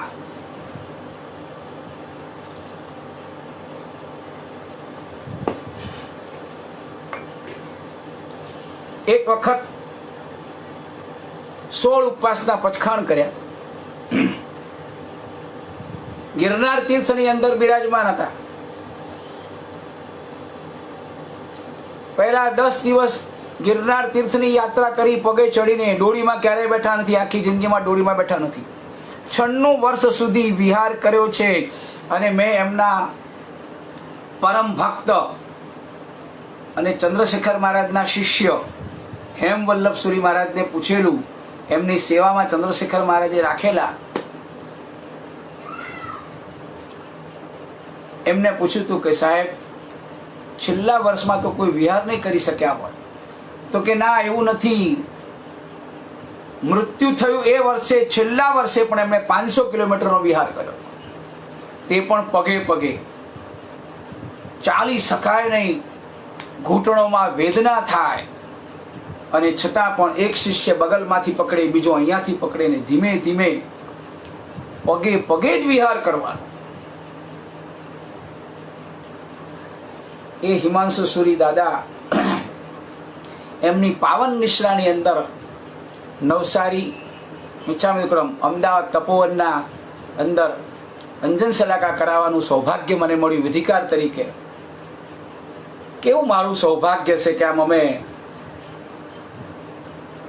અંજન દ્રવ્ય લઈને, હું પોતે આમ ઊભો રહ્યો છું વિધિકાર તરીકે, અને અમારા હાથમાં રહેલી વાટકીમાંથી સોનાની સળી પોતે હાથમાં લઈને હિમાંશુ સુરી દાદા એ તપોવનના મૂળ નાયક પરમાત્મા એનું અંજન વિધિ કરે છે. અને એ સાક્ષાત એ જોવાનો અને સાથે રહેવાનું સૌભાગ્ય મને મળ્યું. હિમાંશુ સુરી દાદાની વાત નીકળે એટલે રોમાંચ ખડા થાય. ગિરનારની યાત્રા, પહેલે દિવસે યાત્રા, બીજે દિવસે યાત્રા, 10 દિવસ સુધી સળંગ ગિરનારની યાત્રા કરી. 11મા દિવસે પાલીતાણાનો સંઘ નીકળ્યો અને પગે પગે વિહાર કરે છે. 16 ઉપવાસ પૂરા થયા. હજુ શત્રુંજય ગિરિરાજ આવ્યો નથી, પાલીતાણા પહોંચ્યા નથી. અને ત્યાં હિમાંશુ સુરી મહારાજને મન થયું કે બીજા મારે 15 ઉપવાસ કરવા છે. 15ના પચખાણ લીધા, પાલીતાણા પહોંચ્યા. 21મા દિવસે 22મા દિવસે જ્યારે પહોંચ્યા હશે, ચડીને પાછી યાત્રા કરી. 31 ઉપવાસ પૂરા થયા. 32મા દિવસે સવારે શિષ્ય આવીને એમ કે છે, સાહેબ આજે આપને પારણું? તો કે ના, જ્યાં સુધી આ શરીરની અંદર પ્રાણ છે અને હું ગિરિરાજની અંદર બેઠેલો છું, પાલીતાણામાં બેઠેલો છું, દાદા આદિનાથનું મુખનું દર્શન કર્યા વગર મારાથી પારણું થાય નહીં. 31 ઉપવાસ કર્યા પછી ચડવા લાગ્યા. અને તમને એક બહુ મજાની વાત કહું કે એમના શિષ્ય રત્ન, એમના દીકરા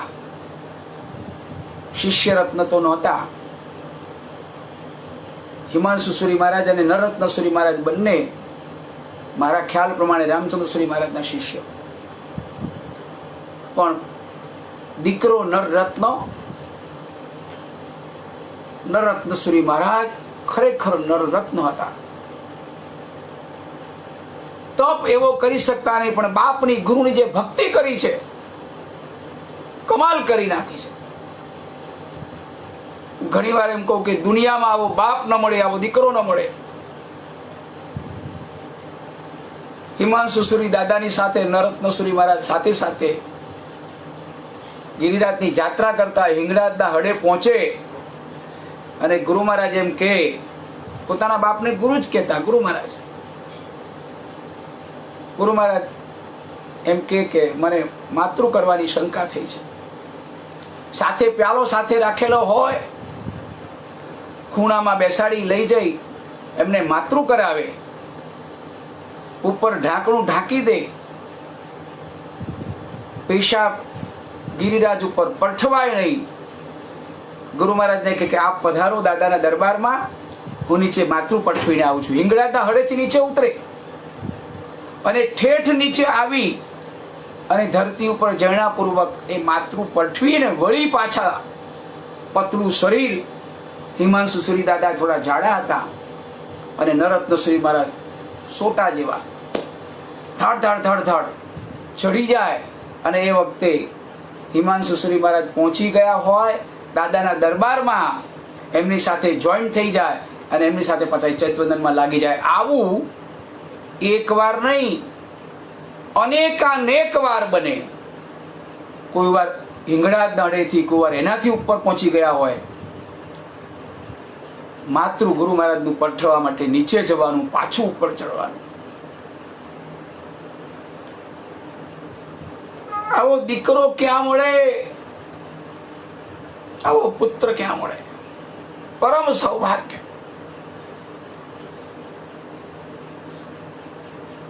એકત્રીસમાં ઉપવાસે ગિરિરાજ ઉપર ચડ્યા. એકાદશાથી ઓછું પચખાણ જિંદગીમાં ક્યારે કરે નહીં. દાદાની ભક્તિમાં એવા ઘેલા બની જાય કે એમને પારણું કરવાનું યાદ ના આવે.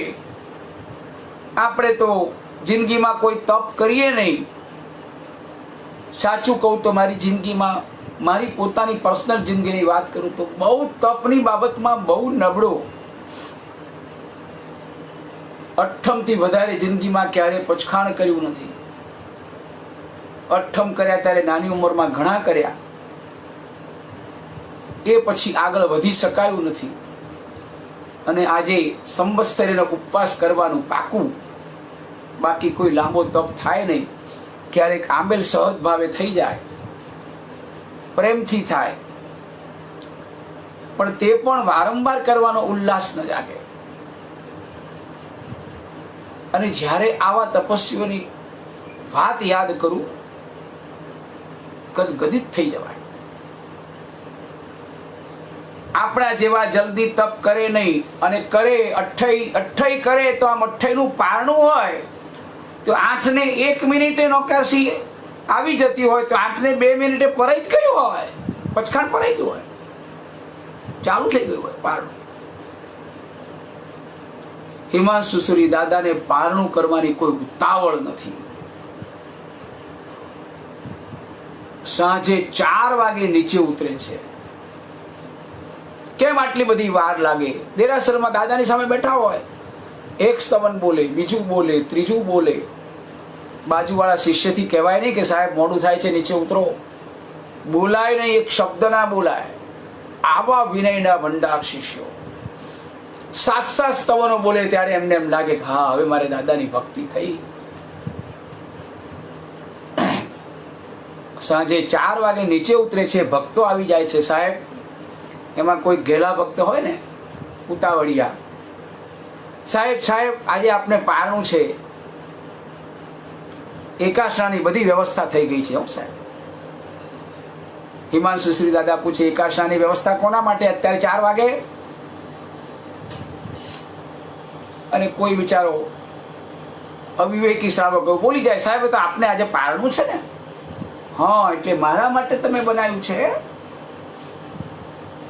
મને ખબર જ હતી કે મારા માટે આ ભક્તો એકાશાની વ્યવસ્થા કરી રાખશે, એટલા માટે દાદાના દરબારમાં આંબેલનું પચખાણ લઈને આવ્યો છું. શિષ્ય બાજુમાં ઉભો રહેલો પૂછે છે, સાહેબ પણ અત્યારે આંબેલ ખાતામાં શું મળશે? તો કે કાંઈ ન મળે તો ખાખરો ને ચણા તો મળશે ને, જા જે મળે લઈ આવ. અને એમાં શિષ્ય વરવા જાય છે અને કામવાળી બાઈ માટે વધેલા મગ અને મગનું પાણી વાટકામાં ભરીને રાખેલા, અને બાઈ લઈ જવાનું ભૂલી ગઈ હતી. એ ત્યાં રહેલો માણસ કે છે કે સાહેબ આ મગ ને મગનું પાણી પડેલા છે પણ ઠંડા થઈ ગયેલા છે, તો કે જેવા હશે તેવા વોરાવ. અને વોરી લે છે, ખાખરો ચણા વોરી લે છે, અને એવા દ્રવ્યોથી હિમાંશુ શ્રી મહારાજ 31મા ઉપવાસનું પારણું કરે છે. આ જૈન શાસનના તપસ્વીઓ, આ જૈન શાસનના તપસ્વીઓ. યશોદેવસુરી મહારાજની વાત કરું તમને. ગઈકાલે એક ભાગ્યશાળી મારું ધ્યાન દોર્યું હતું. નૃપેન શાહ, એમણે મને લાઈક કર્યું ત્યારે એમાં સૂચના લખી હતી કે એમનું સંસારી નામ જયસિંહભાઈ હતું. નૃપેનભાઈ મને સાંભળતા હોય તો કહેવાનું કે આપની વાત સાચી છે, મારી કંઈ શરતચૂક થઈ હશે, કારણ કે મારી નોંધમાં સારાભાઈ શબ્દ લખેલો હતો, પણ તમારા સૂચનથી મને યાદ આવી ગયું કે જયસિંહભાઈ નામ સાચું હતું. મિચ્છામી દુક્કડમ, સામાન્ય ભૂલ છે. યશોદેવસુરી મહારાજ, એમના શિષ્ય ત્રિલોચનસુરી મહારાજ, આવી જ બીજા નંબરની જોડી જેવા હિમાંશુસુરી દાદા અને નરરત્નસુરી, આ બાપ બેટો હતા. યશોદેવસુરી મહારાજ ને ત્રિલોચનસુરી બાપ બેટો નથી, ગુરુ શિષ્ય છે. પણ જાણે મહાવીર અને ગૌતમની જોડી.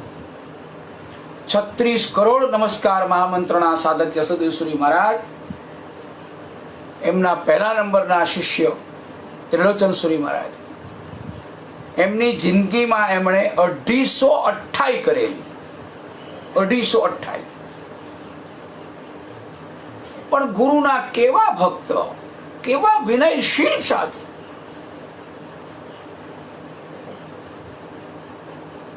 ગુરુ જે કહે એ જ કરવાનું, એ જ સાચો તપ, એ જ સાચું શાસ્ત્ર, એ જ સાચું આગમ. તપસ્વી ખૂબ ગુરુ મહારાજની પાસે જાય અને ક્યારેક એમ થાય કે આજે મારે નોકારસી કરવી છે. પારણું અત્તર પારણું કર્યું ના હોય, નોકારસી કરવાની ઈચ્છા હોય, અને એ વખતે યશોદેવસુરી મહારાજની પાસે, સાહેબ પચખાણ આપો. શેનું પચખાણ? સાહેબ નોકારસી. આખો દાડો ખાવું ખાવું કરે છે, કરઠાઈ. હજુ હમણાં 5 દિવસ પહેલા, અઠવાડિયા પહેલા 28નું પારણું થયું હોય, અને વળી પાછું ગુરુ મહારાજ વગર અત્તર પારણે, કોઈ અત્તર પારણું નહીં, અને 28ના પચખાણ કરે, શબ્દ બોલે ત્યાં, સાહેબ આપી દો પચખાણ. અને યશોદેવસુરી મહારાજ પચખાણ આપી દે, અને 8 દિવસ ગુરુ મહારાજની ખૂબ પ્રસન્નતાપૂર્વક અનુમોદના કર્યા કરે. કેવા ગુરુદેવ મળ્યા છે! મારી ભાવના નોકારસીની હોય તો પણ મને 28નો તપ કરાવે છે. ધન્ય ગુરુદેવ, મારા મોક્ષની કેટલી ચિંતા કરે છે. સતત હૃદયપૂર્વક ગુરુની અનુમોદના કરે. અને ક્યારેક એવું બને કે આગલે દિવસે અત્તરપાણું કર્યું હોય અને બીજા દિવસે અઠ્ઠાઈ કરવાની ભાવના થાય, અને એ ભાવના સાથે જઈને ગુરુ મહારાજને કે સાહેબ પચકાણ આપો. શેનું અઠ્ઠાઈ? નથી કરવાની અઠ્ઠાઈ, એકાશનું રે. એક દલીલ નહીં, પણ મને અઠ્ઠાઈ કરવાનું મન છે ને તમે ના પાડો છો. ગુરુ આગળ કોઈ દલીલ નહીં, અને હાથ જોડીને સાહેબ આપની ઈચ્છા હોય આપ, મને માન્ય છે. એકાશનો પચકાણ.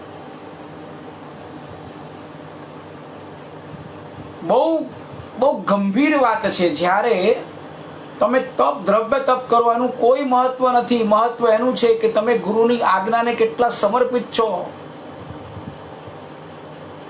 પ્રભુની આજ્ઞાને કેટલા સમર્પિત છો. અને આ ત્રિલોચન સૂરી મહારાજ આવી 28 તપના 250 તપના સાધક મહાપુરુષ કેવી અદ્ભુત ક્ષમતા સાથે મૃત્યુ. અમલનેર બાજુ વિહારમાં હતા અને કોઈ ગાડીવાળાએ ઠોકી દીધો, ટ્રકવાળાએ. જોરદાર એક્સિડન્ટ થયો છે અને હોસ્પિટલમાં અમલનેર દાખલ કરવા પડ્યા છે. 4 દિવસ પછી જ્યારે ભાનમાં આવ્યા ત્યારે સૌથી પહેલી વાત પોતાની આજુબાજુમાં રહેલા ટ્રસ્ટીઓને કહે છે, પેલો ટ્રક વાળો ક્યાં છે? સાહેબ શું કામ છે? એ ટ્રક વાળાનો કોઈ વાંક નથી. એને તમે કોઈ શિક્ષા કરશો નહીં, એને દંડ કરશો નહીં, એને પકડાવશો નહીં, એનો કોઈ વાંક નથી.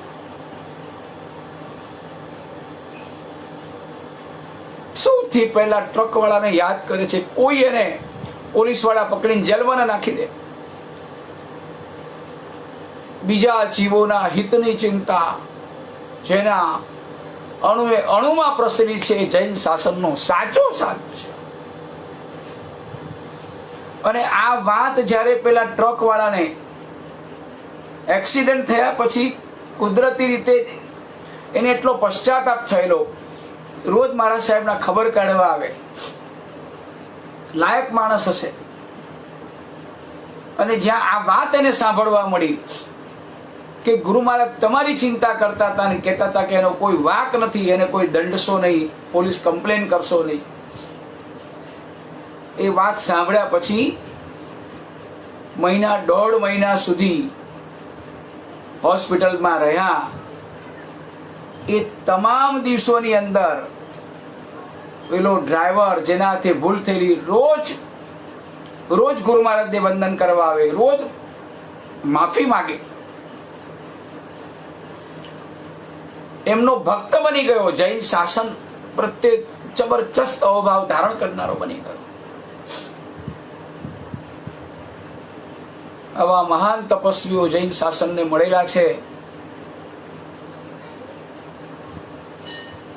નેમિ સુરેશ્વરજી મહારાજના સમુદાયના એક ખૂબ મહાન પુરુષ કુમુદચંદ્ર સુરેશ્વરજી મહારાજ યાદ આવે.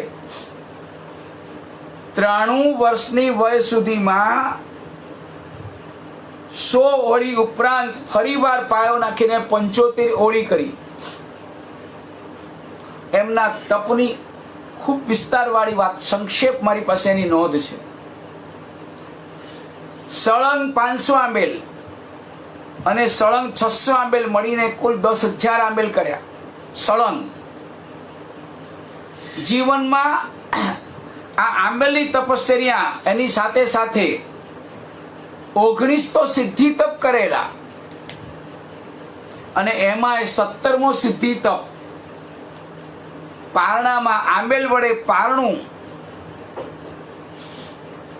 એક વાર 100 ઓળી દરમિયાન સિદ્ધિ તપ આદર્યો છે. 7મી બારીમાં 7 ઉપવાસને પારણે 14 આવી. 7મી બારીમાં 7 ઉપવાસને પારણે 14 આવી. સિદ્ધિ તપમાં કેવી રીતે હોય? 1 ઉપવાસ પારણું, 2 ઉપવાસ પારણું, 3 ઉપવાસ પારણું, 4 ઉપવાસ પારણું, 7 ઉપવાસ, 6, 7, 8 ઉપવાસ પારણું કરીને પછી થાય એટલે સિદ્ધિ તપ એનો પૂરો થાય. 7મી બારીએ ગણતરીમાં કાંઈક ભૂલ થઈ ગઈ ને 14ના દિવસે પારણાનો દિવસ આવી ગયો. એટલે આંબેલ કરી શકતા હતા, પણ ચાલુ દિવસોમાં મારે ઉપવાસ હોય તો 14ના દિવસે આંબેલ કરાય એમ વિચારીને એમણે પારણે પાછું આંબેલ કર્યું. અરે સોરી, મિચ્છામી કર્મ, 8મો ઉપવાસ કર્યો. એના ઉપર 8મી બારીના 8 ઉપવાસ કર્યા, 16 ઉપવાસ કર્યા. પારણે એક આંબેલ કર્યું. એની પછી વળી પાછા બીજા 15 ઉપવાસ કર્યા અને એ પૂરા થયે 100મી ઓળી પૂરી કરી. વિક્રમ સંવત 2024માં બીજી વખત પાયો નાખીને 21મી ઓળી ઉપર 45 ઉપવાસ કર્યા. વિક્રમ સંવત 2028માં 33 અને 34મી ઓળી અને એના ઉપર માસક ક્ષપણ કર્યું. 1 મહિનાના ઉપવાસ 33-34મી ઓળીની ઉપર. બાય ધ વે, એક વાત તમને સમજાવી દઉં. મોટા ભાગના લોકો લખવામાં ને બોલવામાં માસક ક્ષમણ શબ્દ બોલે છે. આ શબ્દ ખોટો છે સંસ્કૃતના નિયમ પ્રમાણે, કારણ કે ક્ષમણ શબ્દનો અર્થ કંઈ થાય જ નહીં. માસ એટલે 1 મહિનો અને ક્ષપણ સંસ્કૃત ભાષાનો શબ્દ ક્ષપણ છે. ક્ષપણ એટલે ખપાવવું. 1 મહિના સુધીની તપશ્ચર્યા દ્વારા કર્મ જે ખપાવવા, એનું નામ માસક ક્ષપણ કહેવાય, માસક ક્ષમણ ના કહેવાય. બધે ખોટું લખાય છે, ખોટું બોલાય છે. માસ ખમણ શબ્દ બોલો તો ચાલે, કારણ કે માસ ખમણ શબ્દ એ પ્રાકૃત ફોર્મ છે અને માસક ક્ષપણ શબ્દ એ સંસ્કૃત ફોર્મ છે. માસક ક્ષમણ જેવો કોઈ શબ્દ જ નથી. આ સિવાય પણ એમણે ઘણો તપ કર્યો. આવા તપસ્વી હોવા છતાં અપૂર્વ ક્ષમતા મૂર્તિ હતા. રાત તિલક સુરી મહારાજ પણ યાદ આવે. સિદ્ધાંત મહોદધિ પ્રેમ સુરીશ્વરજી મહારાજ, એમના શિષ્ય રત્ન પૂજ્ય વ્યાખ્યાન વાચસ્પતિ રામચંદ્ર સુરીશ્વરજી મહારાજના નાના ગુરુભાઈ પણ શિષ્ય રાજ તિલક સુરી મહારાજ પ્રેમસુરી દાદાના છેલ્લા વર્ષોમાં રામચંદ્ર સુરી મહારાજની સાથે રહ્યા હતા. પણ એમના ભૂતકાળની તમને વાત કરું, કહેતા હતા મેં એમને સાક્ષાત જોયેલા છે, ખૂબ સારી રીતે મળ્યો છું. હિમાંશુ સુરી દાદા, નરત્ન સુરી મહારાજ, આ બધા મહાપુરુષો, યશોદેવ સુરી મહારાજ, ત્રિલોચન સુરી મહારાજ, બધાની સાથે બહુ સારો પરિચય કરેલો છે.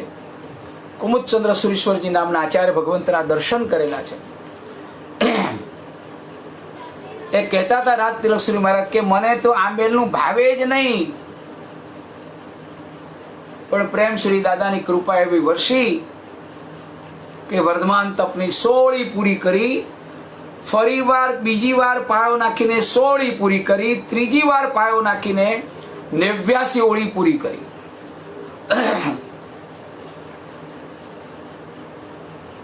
અને ઘટના તો એવી છે કે આવી દીર્ઘકાલીન તપશ્ચર્યાઓ કરનારા મહાત્માઓ 1-2 મહિના આંબેલ કરે ને બાકી પારણા કરે એવું ના હોય તો પૂરું ક્યારે થાય?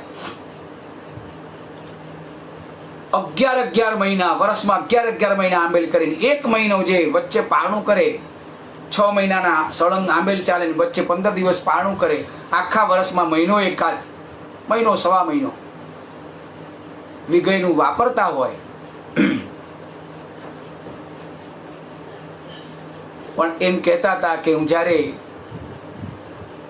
ચાલુ ગોચરીનું એટલે કે વિગયનું ભોજન વાપરવાનું આવે ત્યારે કંટાળો આવે કે હવે ક્યારે હું મારા ઘરમાં જઈશ. વિગયોનું ઘર, વિગયોનું ભોજન એટલે શત્રુનું ઘર. શત્રુના ઘરમાંથી ક્યારે હવે આંબેલમાં જઈશ એટલે મિત્રના ઘરમાં જઈશ. ઉપવાસ એટલે પોતાનું આત્મઘર, આંબેલ એટલે મિત્રનું ઘર, અને વિગયનું ભોજન એટલે શત્રુનું ઘર. શત્રુના ઘરમાં ક્યારેય સલામતી ન હોય, મિત્રના ઘરમાં હજુ સલામતી હોય ને પોતાના ઘરમાં સૌથી વધારે સલામતી હોય.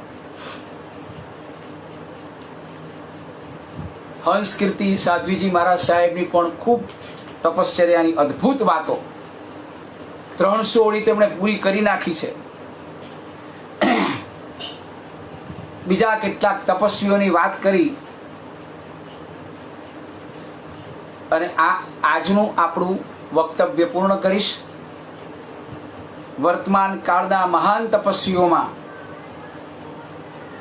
આચાર્ય હંસરત્ન સુરી મહારાજ, હમણાં જ મને સમાચાર જાણવા મળ્યા વોટ્સઅપ દ્વારા કે ભાઈ ખલામાં ગચ્છાધિપતિ આચાર્ય ભગવંત રાજેન્દ્ર સુરી મહારાજ અને આચાર્ય ભગવંત રત્નસુંદર સુરેશ્વરજી મહારાજની નિશ્રામાં 64 ઉપવાસ પૂર્ણ કરીને 23/4/2020ના દિવસે તેમણે 16 ઉપવાસના પાછા પચખાણ કર્યા. કોરોના વાયરસથી જગતના સર્વ જીવો મુક્તિ પામે એવી મંગળમય ભાવના સાથે એમનો તપ ધર્મ ચાલી રહ્યો છે. અને આ મહાત્માએ 108 ઉપવાસ, મારા ખ્યાલ પ્રમાણે, જો મારી ભૂલ થતી ના આવ્યો તો, કારણ કે મારી પાસે એમની નોંધ બહુ ઓછી છે, પણ ત્રીજી કે ચોથી વાર 108 ઉપવાસ કરવાની ભાવના સાથે 3 વાર તો કરી ચૂક્યા છે. ખૂબ બીજી તપશ્ચર્યાઓ કરી છે. અદ્ભુત તપસ્વી, કળીકાળના મહાન તપસ્વી. પ્રાચીન કાળના કેટલાક તપસ્વીઓને ભાવપૂર્વક વંદના કરી એમની થોડી વાતો યાદ કરી આ તપ ધર્મની વાત આપણે પૂર્ણ કરશું. ઋષભદેવ ભગવાને 400 દિવસનો વર્ષી તપ કર્યો. વર્તમાન કાળના સર્વ તપસ્વીઓને, વર્ષી તપના તપસ્વીઓને ઋષભદેવ ભગવાન એક આદર્શ રૂપ છે. એમના જેવી ક્ષમતા મને મળો. વર્ષી તપના આરાધકોને કહેવાનું મન થાય કે જીવનમાં હવે એવો એક વર્ષી તપ કરવાનો સંકલ્પ કરજો. પારણે માત્ર 5 જ દ્રવ્ય, અને તે પણ કોઈ ફરમાયશ વગરના, જે હશે તે મને ચાલશે. મહાવીર પરમાત્માએ 12.5 વર્ષની ઘોર તપશ્ચર્યાની સાધના કરી. ભગવાન ઋષભદેવ એની સુપુત્રી સુંદરી 60,000 વર્ષ સુધી સળંગ આંબેલની તપશ્ચર્યા કરી. કારણ કે ભરત ચક્રવર્તી એની સાથે લગ્ન કરવા ચાહતા હતા. તે કાળમાં એવું હતું, અને સુંદરી તૈયાર ન હતા. પોતાનું રૂપ ઓગાળી નાખવા માટે 60,000 વર્ષ સુધી આંબેલની તપશ્ચર્યા કરી. ધનના અણગાર પ્રભુ મહાવીરના શિષ્ય, છઠના પારણે છઠ કરે, પારણે આંબેલ કરે, અને એ આંબેલમાં કેવું ભોજન કરે. શાસ્ત્રકારો લખે કે માખી પણ બેસવાની ઈચ્છા ન કરે એવું સૂકું, અંત પ્રાંત ગોચરી છેલ્લે વધેલી હોય તે સાવ સુકાઈ ગયેલી. શાસ્ત્રકારો એની કથામાં લખે, ધનના અણગાર જ્યારે ચાલે ત્યારે એના હાડકા પાંસડા અંદર અવાજ કરે. ધનના અણગારની સજ્જાએ ભુવન ભાનુ સુરેશ્વરજી મહારાજ અને પદ્મવિજય મહારાજના મોઢે આજથી લગભગ 61 વર્ષ પહેલા, કદાચ એના કરતા વધારે કાળ થયો છે, 70 વર્ષ પહેલા એ સજ્જાએ ગાય. પદ્મવિજય મહારાજનો કંઠ બહુ મધુર, ભુવન ભાનુશ્રી મહારાજનો કંઠ પણ બહુ જ મધુર. બંને ભાઈઓ ગાય, અને એમાં પદ્મવિજય મહારાજનો વધારે મધુર. અને એના પર ભુવન ભાનુશ્રી મહારાજ વૈરાગ્યમય દેશનાનો ધોધ વહાવે. ચંદ્રશેખર મહારાજ સાહેબ એમ કહેતા હતા કે ધ્રુસકે ધ્રુસકે હું રડું. વૈરાગ્ય વાસિત તો હતા જ, પણ ભુવન ભાનુશ્રી મહારાજની પ્રવચન વાણીએ, ધર્મ દેશનાએ અંદર વૈરાગ્યનો વિસ્ફોટ પેદા કરી નાખ્યો. અનેક યુવાનોને એમના આ પ્રવચનની ધારાએ ભીજાવી નાખ્યા. એમાં જયઘોષસુરી મહારાજ, ચંદ્રશેખર મહારાજ, હેમચંદ્રસુરી મહારાજ, ગુણરત્નસુરી મહારાજ, જગતચંદ્રસુરી મહારાજ, જયશેખર સુરી મહારાજ, ધર્મજીત સુરી મહારાજ, આ બધા મહાપુરુષો પ્રેમશ્રી મહારાજના સમુદાયના, એ બધાને ધર્મ પમાડવાનું અને વૈરાગ્યથી ભીના ભીના કરી નાખવાનું ઉત્તમ કાર્ય ભુવનભાનુ સુરી મહારાજની આ ધન્ય અણગાર વગેરેની દેશનાઓએ કર્યું. તપાગચ્છના પ્રણેતા જગતચંદ્ર સુરી મહારાજ, એણે આ જીવન આંબેલ તપની આરાધના કરી હતી. આ જીવન આંબેલ તપની આરાધના, જેમનું નામ 824 સુધી અમર રહેવાનું એવા વંદનીય ચંદ્ર કેવડી, એણે આ જીવન વર્ધવાન તપની આરાધના કરી હતી. 824 સુધી આ મહાપુરુષનું નામ અમર રહેશે. મા સતી દમયંતી પૂર્વમાં 576 વાર સળંગ 300 આંબેલની તપશ્ચર્યા કરી. 300 આંબેલની તપશ્ચર્યા, 1 વાર, 2 વાર, 3 વાર, કેટલી વાર? 576 વાર. વર્તમાન કાળના હેમવલ્લભ સુરી મહારાજની તમને વાત કરું. ગિરનાર તીર્થની અંદર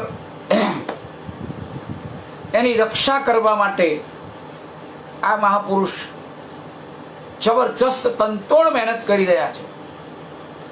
હિમાંશુ સુરી દાદાની સેવામાં હેમવલ્લભ સુરી મહારાજને રાખાય.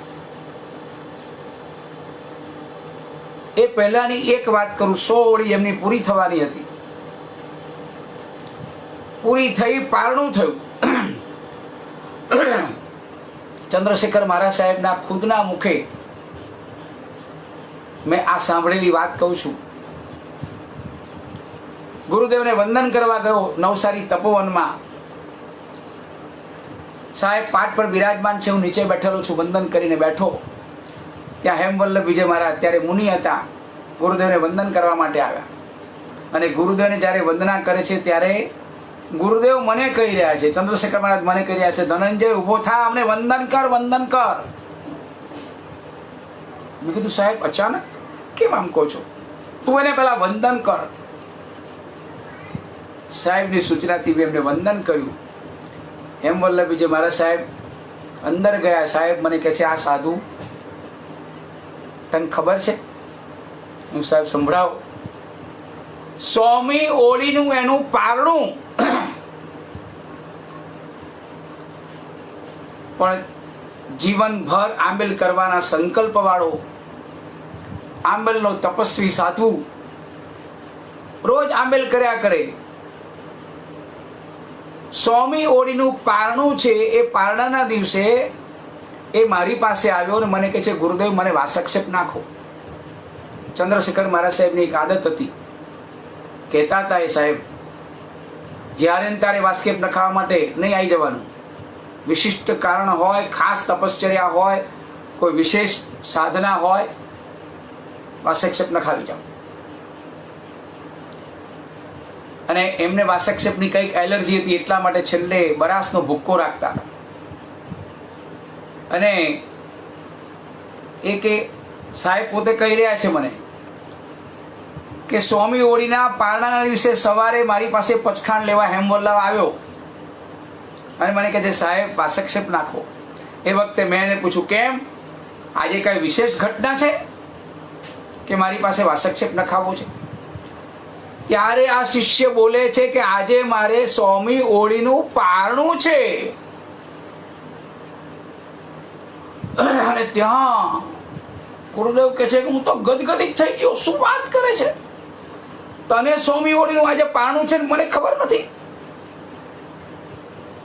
પોતાના પારણાની કોઈ જાહેરાત નહીં, કોઈ મહોત્સવ નહીં, કોઈ પત્રિકા નહીં, કોઈ ભક્તોને બોલાવવાના નહીં, કોઈ ફોર્માલિટી નહીં, કશું જ નહીં. ગુરુને પણ ખબર નથી.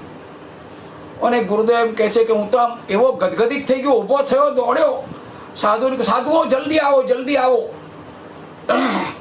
બધા સાધુ ભેગા થયા, આજે હેમવલ્લભને 100મી ઓળીનું પારણું છે, મને તો ખબર નથી, લાવો જલ્દી એના માટે ગોચરી વરવા જાઓ. અને ગોચરી વરવા સાધુ જાય છે અને મગનું પાણી લાવી અને ગુરુ ભગવંત પોતે પોતાના હાથે પોતાના શિષ્યને સ્વામી ઓળીનું પારણું કરાવે છે. ગુરુને પણ ખબર નથી આ કેવી સાધના કહેવાય. હેમવલ્લભ સુરી મહારાજ એમની નિશ્રામાં 2010 કે 11, મને બરાબર યાદ નથી રહ્યું, પણ પ્રાય કરીને 11માં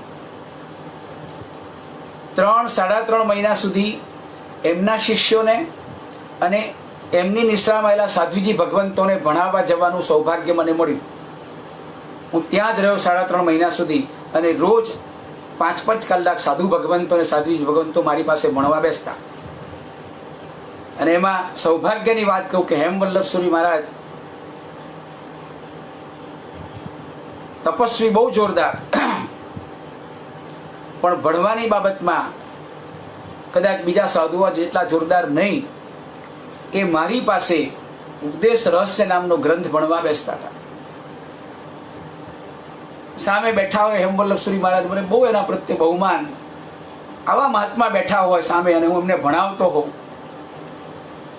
અને વચ્ચે વચ્ચે કહું, સાહેબ તમને શું ભણાવું, તમારી પાસે તો જે તપ ધર્મ છે એની આગળ અમે સાવ પાંગડા છીએ. નોકરસી કરીને 3 ટંક વાપરીને ભણાવવા બેસીએ છીએ. ત્યારે એના મોઢામાંથી શબ્દો નીકળે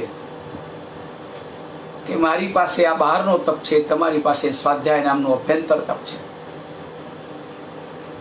અને એ રીતે મારા એ કહેવાતા ગુણની અનુમોદના કરવાનું કામ કરે. આપણને એમ લાગે કે આવા મહાત્માને ભણાવવાનું આપણને સૌભાગ્ય મળે. પણ એમની પાસે રહીને જ્યારે એમને અંગત રીતે જોયા, ખૂબ વાતો કરી, સાંભળ્યા. હિમાંશુ સુરી દાદાના અંત સમયની ઘટનાની એ વાત કરી રહ્યા છે. મને કહે છે કે હિમાંશુ સુરી દાદા, સાહેબ આપે આંબેલના પચખાણ કેવી રીતે લીધા? તો કે હિમાંશુ સુરી દાદાનો કાળ ધર્મનો સમય, અને આપણે પેલું કહીએ ને કે ઘણીવાર જલ્દી જીવ જતો ના હોય, ખૂબ અંતિમ સમય ચાલી રહ્યો હતો, ત્યારે હેમવલ્લભ મહારાજ સાહેબ ગુરુદેવને પૂછે છે, એટલે કે હિમાંશુ સુરી દાદાને પૂછે છે, સાહેબ આપની કઈ ઈચ્છા, જે આપની ઈચ્છા હોય તો બોલો, હું પૂરી કરીશ. ચોક્કસ પૂરી કરીશ? હા, ચોક્કસ પૂરી કરીશ. તમારી 2 ઈચ્છા છે, બોલો સાહેબ. ના, પહેલા મને વચન આપ. બસ, કબૂલ. અને ખરેખર ગુરુને આપેલું વચન એમણે નિભાવ્યું, જાણ્યું. અનેક ચોમાસા ત્યાં કરી, અને જે ગિરનાર તીર્થની યાત્રામાં વર્ષે 5000 માણસ, હું 2011 સાલની વાત કરી રહ્યો છું, મને કહેતા હતા કે 5000 માણસ પહેલા આવતું હતું, અને આપણે આ પ્રયત્નો ચાલુ કર્યા, ખૂબ એની જાહેરાતો કરી. આ હિન્દુસ્તાનનો એક એવો સાધુ છે કે જે પોતે વ્યાખ્યાન કદી કરતા નથી, વ્યાખ્યાન ન કરવા છતાં પણ જૈન શાસનનો એવો મહાપ્રભાવક છે કે એમના ને એમના ગુરુ ધર્મ રક્ષિત સુરેશ્વરજી મહારાજ, આ બંનેના જોરદાર પ્રયત્નોના કારણે 2011ની સાલમાં સાહેબ મને એમ કહેતા હતા કે 1.5 લાખ માણસ, 5000માંથી 1.5 લાખ યાત્રિકો આજે ગિરનારની યાત્રા કરતા થઈ ગયા. આજે 2020માં એ આંકડો કદાચ એના કરતા ડબલ થઈ ગયો હશે. પહેલું વચન હિમાંશુ સુરી દાદા એમની પાસે માંગ્યું, ગિરનાર તીર્થની સુરક્ષા કરવા માટે તનતોડ પ્રયત્ન કરજે. સ્વીકારી લીધું વચન. બીજું ગુરુદેવે વચન માંગ્યું. હેમવલ્લભ મહારાજને કહે છે કે એ તો બહુ અઘરું છે, તારાથી નહીં થાય. તો કે ના સાહેબ, થશે. ઓ આપ બોલો. અને એ વખતે હિમાંશુ સુરી દાદા એમ કહે છે કે જીવન ભર માટે આંબેલના પચખાણ કરવાની પ્રતિજ્ઞા કરો. કમાલ કરી નાખી છે. આવા ગુરુ ક્યાં મળે, આવો શિષ્ય ક્યાં મળે, કઈ લાયકાત હશે એનામાં, ત્યારે એને કહેવાય. ગમે તેવા શિષ્યને કહેવાય નહીં, વચન ફોક જાય. અને હેમવલ્લભ સુરી મહારાજે કહી દીધું, તથાસ્તુ સાહેબ, પછાણ આપી દો, જીવનભરના આંબેલ. 100 વર્ધમાન તપની ઓળી પૂરી થઈ, બીજો પાયો નાખ્યો, બીજી પણ પ્રાય પૂરી થઈ ગઈ હશે અથવા પૂરી થવાની તૈયારીમાં હશે. હું જ્યારે હતો ત્યારે 100 ઓળી ઉપર એમને લગભગ 60 કે 65મી ઓળી કાંઈક ચાલતી હતી, પાક્કો આંકડો યાદ નથી. પણ એનું આંબેલ કેવું! જઈને તોરણ ત્યાં વરવા જાય, પટેલિયાઓને ત્યાં વરવા જાય, અને ત્યાંથી રોટલા મળે તો સૂકા રોટલા લઈ આવે, ખાલી ખીચડી હોય તો ખીચડી લઈ આવે, દાળ તો મળે નહીં, કઢી બઢી લેવાય નહીં, અને એક આહાર લઈને આવે. એક વખતની ઘટનાની વાત તમને કરું, સ્વાનુભવની વાત કરું. હું સાદું ભોજન કરવા માટે બેઠેલો હતો.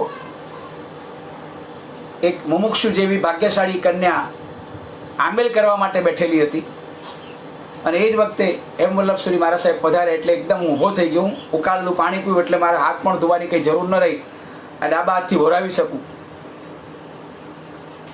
હિમાંશુ સુરી પૂછાવી કરો, હેમવલ્લભ સુરી મહારાજને મેં કહ્યું, તે વખતે તો મુનિરાજ હતા, સાહેબ શું ખપશે? તો કે શું છે પૂછ્યું, તો કે બીજું કાંઈ મને ખપે નહીં, કારણ કે એમને ખબર હતી કે આંબેલ 2-4 જણાના આંબેલ હોય એટલે એમાં અમારા માટે બની જતું હોય, અમને ન ખપે. પણ પેલી મુમુક્ષુ જેવી જે કન્યા બેઠેલી હતી એણે મને ઈશારો કરીને કહ્યું કે આ મગની ફોતરાવાળી દાળ છે અને મારા માટે બનાવેલી છે, લઈ જાઓ સાહેબને ભોરાવો. ને દાળની તપેલી લઈને સાહેબ પાસે ગયો. સાહેબ, આ દાળ આપને ખપે એમ છે, આ ભોરો.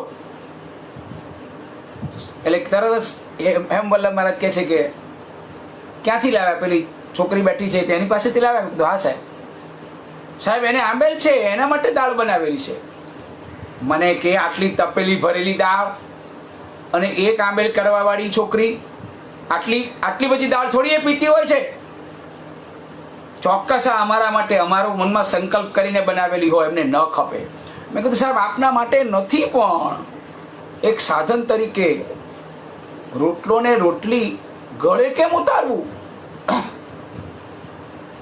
સાહેબ, ભોરો આપને માટે કલ્પે છે. આવું હું બોલી ગયો. અને એ વખતે મને કહે છે, ધનંજયભાઈ, તમે આવા ઊંધા પાટા મને શીખવાડો છો. શરમાઈ ગયો હું. સાહેબ, શું ચાલશે? કાંઈ નહીં. મને કે દાળ જેવું તો કાંઈ છે નહીં. બાજુમાં રહેલા શિષ્ય હતા, એને મને કહ્યું કે દાળ જેવું તો કાંઈ છે નહીં, કે ગરમ ગરમ પાણી છે ને, પાણી લો. ગરમ પાણી લીધું, એમની તરફણીની અંદર ભોરાવ્યું, પછી કે હવે સૂંઠ લો. સૂંઠ લીધી, પછી થોડા મરી લીધા અને થોડું મીઠું લીધું. આ બધું અંદર નખાવડાવ્યું અને મને કે જો આ મારી દાળ તૈયાર થઈ ગઈ.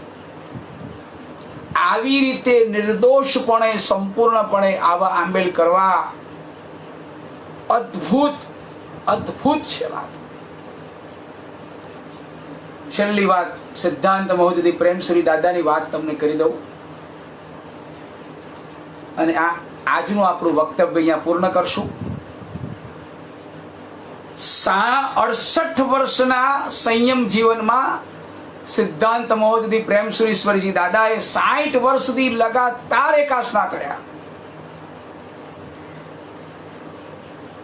આંબેલ ઉપવાસ જેવી મોટી તપશ્ચર્યાઓ કદાચ એમણે જીવનમાં નથી કરી અથવા ઓછી કરી છે, પણ એમનો રસનેન્દ્રિય ઉપરનો જે નિગ્રહ હતો, કમાલ નિગ્રહ. એકાસના 60 વર્ષના એકાસના એવા 7 મિનિટમાં એકાસનું પૂરું થાય. 7 મિનિટમાં ગણીને માત્ર 5 રોટલી અને 1 વાટકા જેટલી દાળ. અને બીજા શિષ્યો કે ચંદ્રશેખર મારા સાહેબ એકવાર વ્યાખ્યાનમાં કહેતા હતા, અમે કહીને સાહેબ થોડું શાક લો, થોડું આમ જરા ટોનિક, થોડું વિટામિન વગેરે મળે. તો કે બેસ હવે વિટામિન વાળો. રોટલી, દાળ ઓર રોટી, દૂસરી બાત ખોટી. મારવાડી બચ્ચા હતા, બાંધો પણ સારો, પણ જીભ ઉપરનો નિગ્રહ કલ્પના બહાર. અને દાળ ને રોટલી ખાય પણ કેવી રીતે ખાય? કોળિયો મોઢામાં મૂકવાનો અને એક જ બાજુથી વન સાઈડથી જ ખાવાનું. આ રાઈટથી લેફ્ટમાં ને લેફ્ટથી રાઈટમાં. અંદર કોગળો, જે આપણો કોળિયો, મીઠા કોગળો નહીં, કોળિયો એ આમથી તેમ ફેરવવાનો નહીં. કારણ કે આપણે જેમ કોળિયો ફેરવીએ તેમ અંદર રસગ્રંથિઓ છૂટે અને એમાં સ્વાદ ઉત્પન્ન થાય. જાણે કે એક સાઈડમાં દાળમાં કંઈક દુખાવો પેદા થઈ ગયો અને આળું થઈ ગયું હોય, અને એ રીતે વન સાઈડથી ખાવાનું. આવા લગાતાર એકાસના એમણે જીવનભર કર્યા. ખરેખર ખૂબ કઠણ કામ છે આ. રસનાનો નિગ્રહ કરવો ખૂબ કઠણ છે. આવા મહાપુરુષોની અનુમોદના ખૂબ ભાવપૂર્વક કરીએ, ખૂબ ભાવપૂર્વક આ બધા મહાત્માઓને વંદન કરીએ.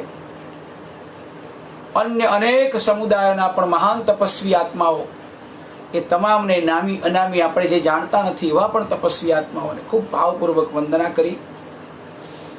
આ તપસ્વીઓની અનુમોદના માટે ફરી એકવાર તમને યાદ કરાવીને કહું છું,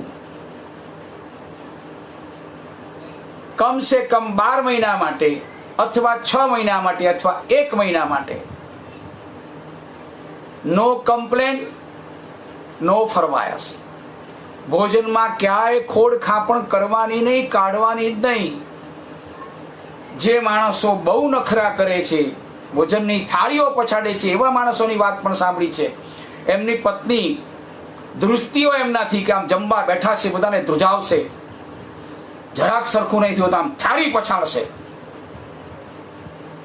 આવું અન્નનું અપમાન કરનારા માણસોને સાવધાન. જન્મ જન્માંતર સુધી ભૂખ્યા રહેવું પડશે, ખાવાનું નહીં મળે, અને મળશે તો કોઈના એઠા જૂઠા દાન ખાવા પડશે. ભેંસના અવતાર મળશે, ગાયના અવતાર મળશે, દુનિયાનું એઠું જૂઠું ખાવાનું મળશે, કોઈ ચોઈસ નહીં મળે. કારણ કે જ્યારે ખાવાનું મળ્યું તો અન્નનું અપમાન કર્યું છે. જે અન્નનું અપમાન કરે છે એને જન્માંતરમાં ભોજન મળતા નથી, એવા અંતરાય બંધાય છે. નો કમ્પ્લેન, નો ફરમાયસ, કાંઈ કોઈ જાતની સૂચના નથી આપી. બસ આટલું કરીએ તો મને એવું લાગે છે કે આ આપણી તપ ધર્મની અનુમોદના સાચી થાય. આવો તપ ધર્મ પરમાત્માની કૃપાથી આપણને સૌને મળે એવી કલ્યાણમય કામના સાથે આ તપ ધર્મ અને વર્ષી તપના મહિમાની વાત અહીં પૂરી કરું છું. મુખ્યત્વે કરીને આજના પ્રવચનમાં માત્ર અનશન નામના તપ ઉપર જ વિચારણા કરી છે. જૈન શાસને 12 પ્રકારનો તપ બતાવ્યો છે, પણ એ વિષય આપણો હજુ અધૂરો રહી જાય છે.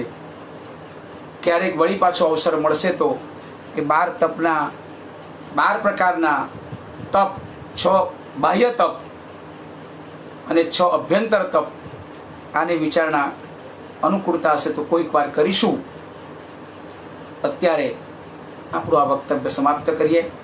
વિતરાગ પરમાત્માની આજ્ઞા વિરુદ્ધ કંઈ પણ બોલાવી હોય તો મિચ્છામિ દુક્કડમ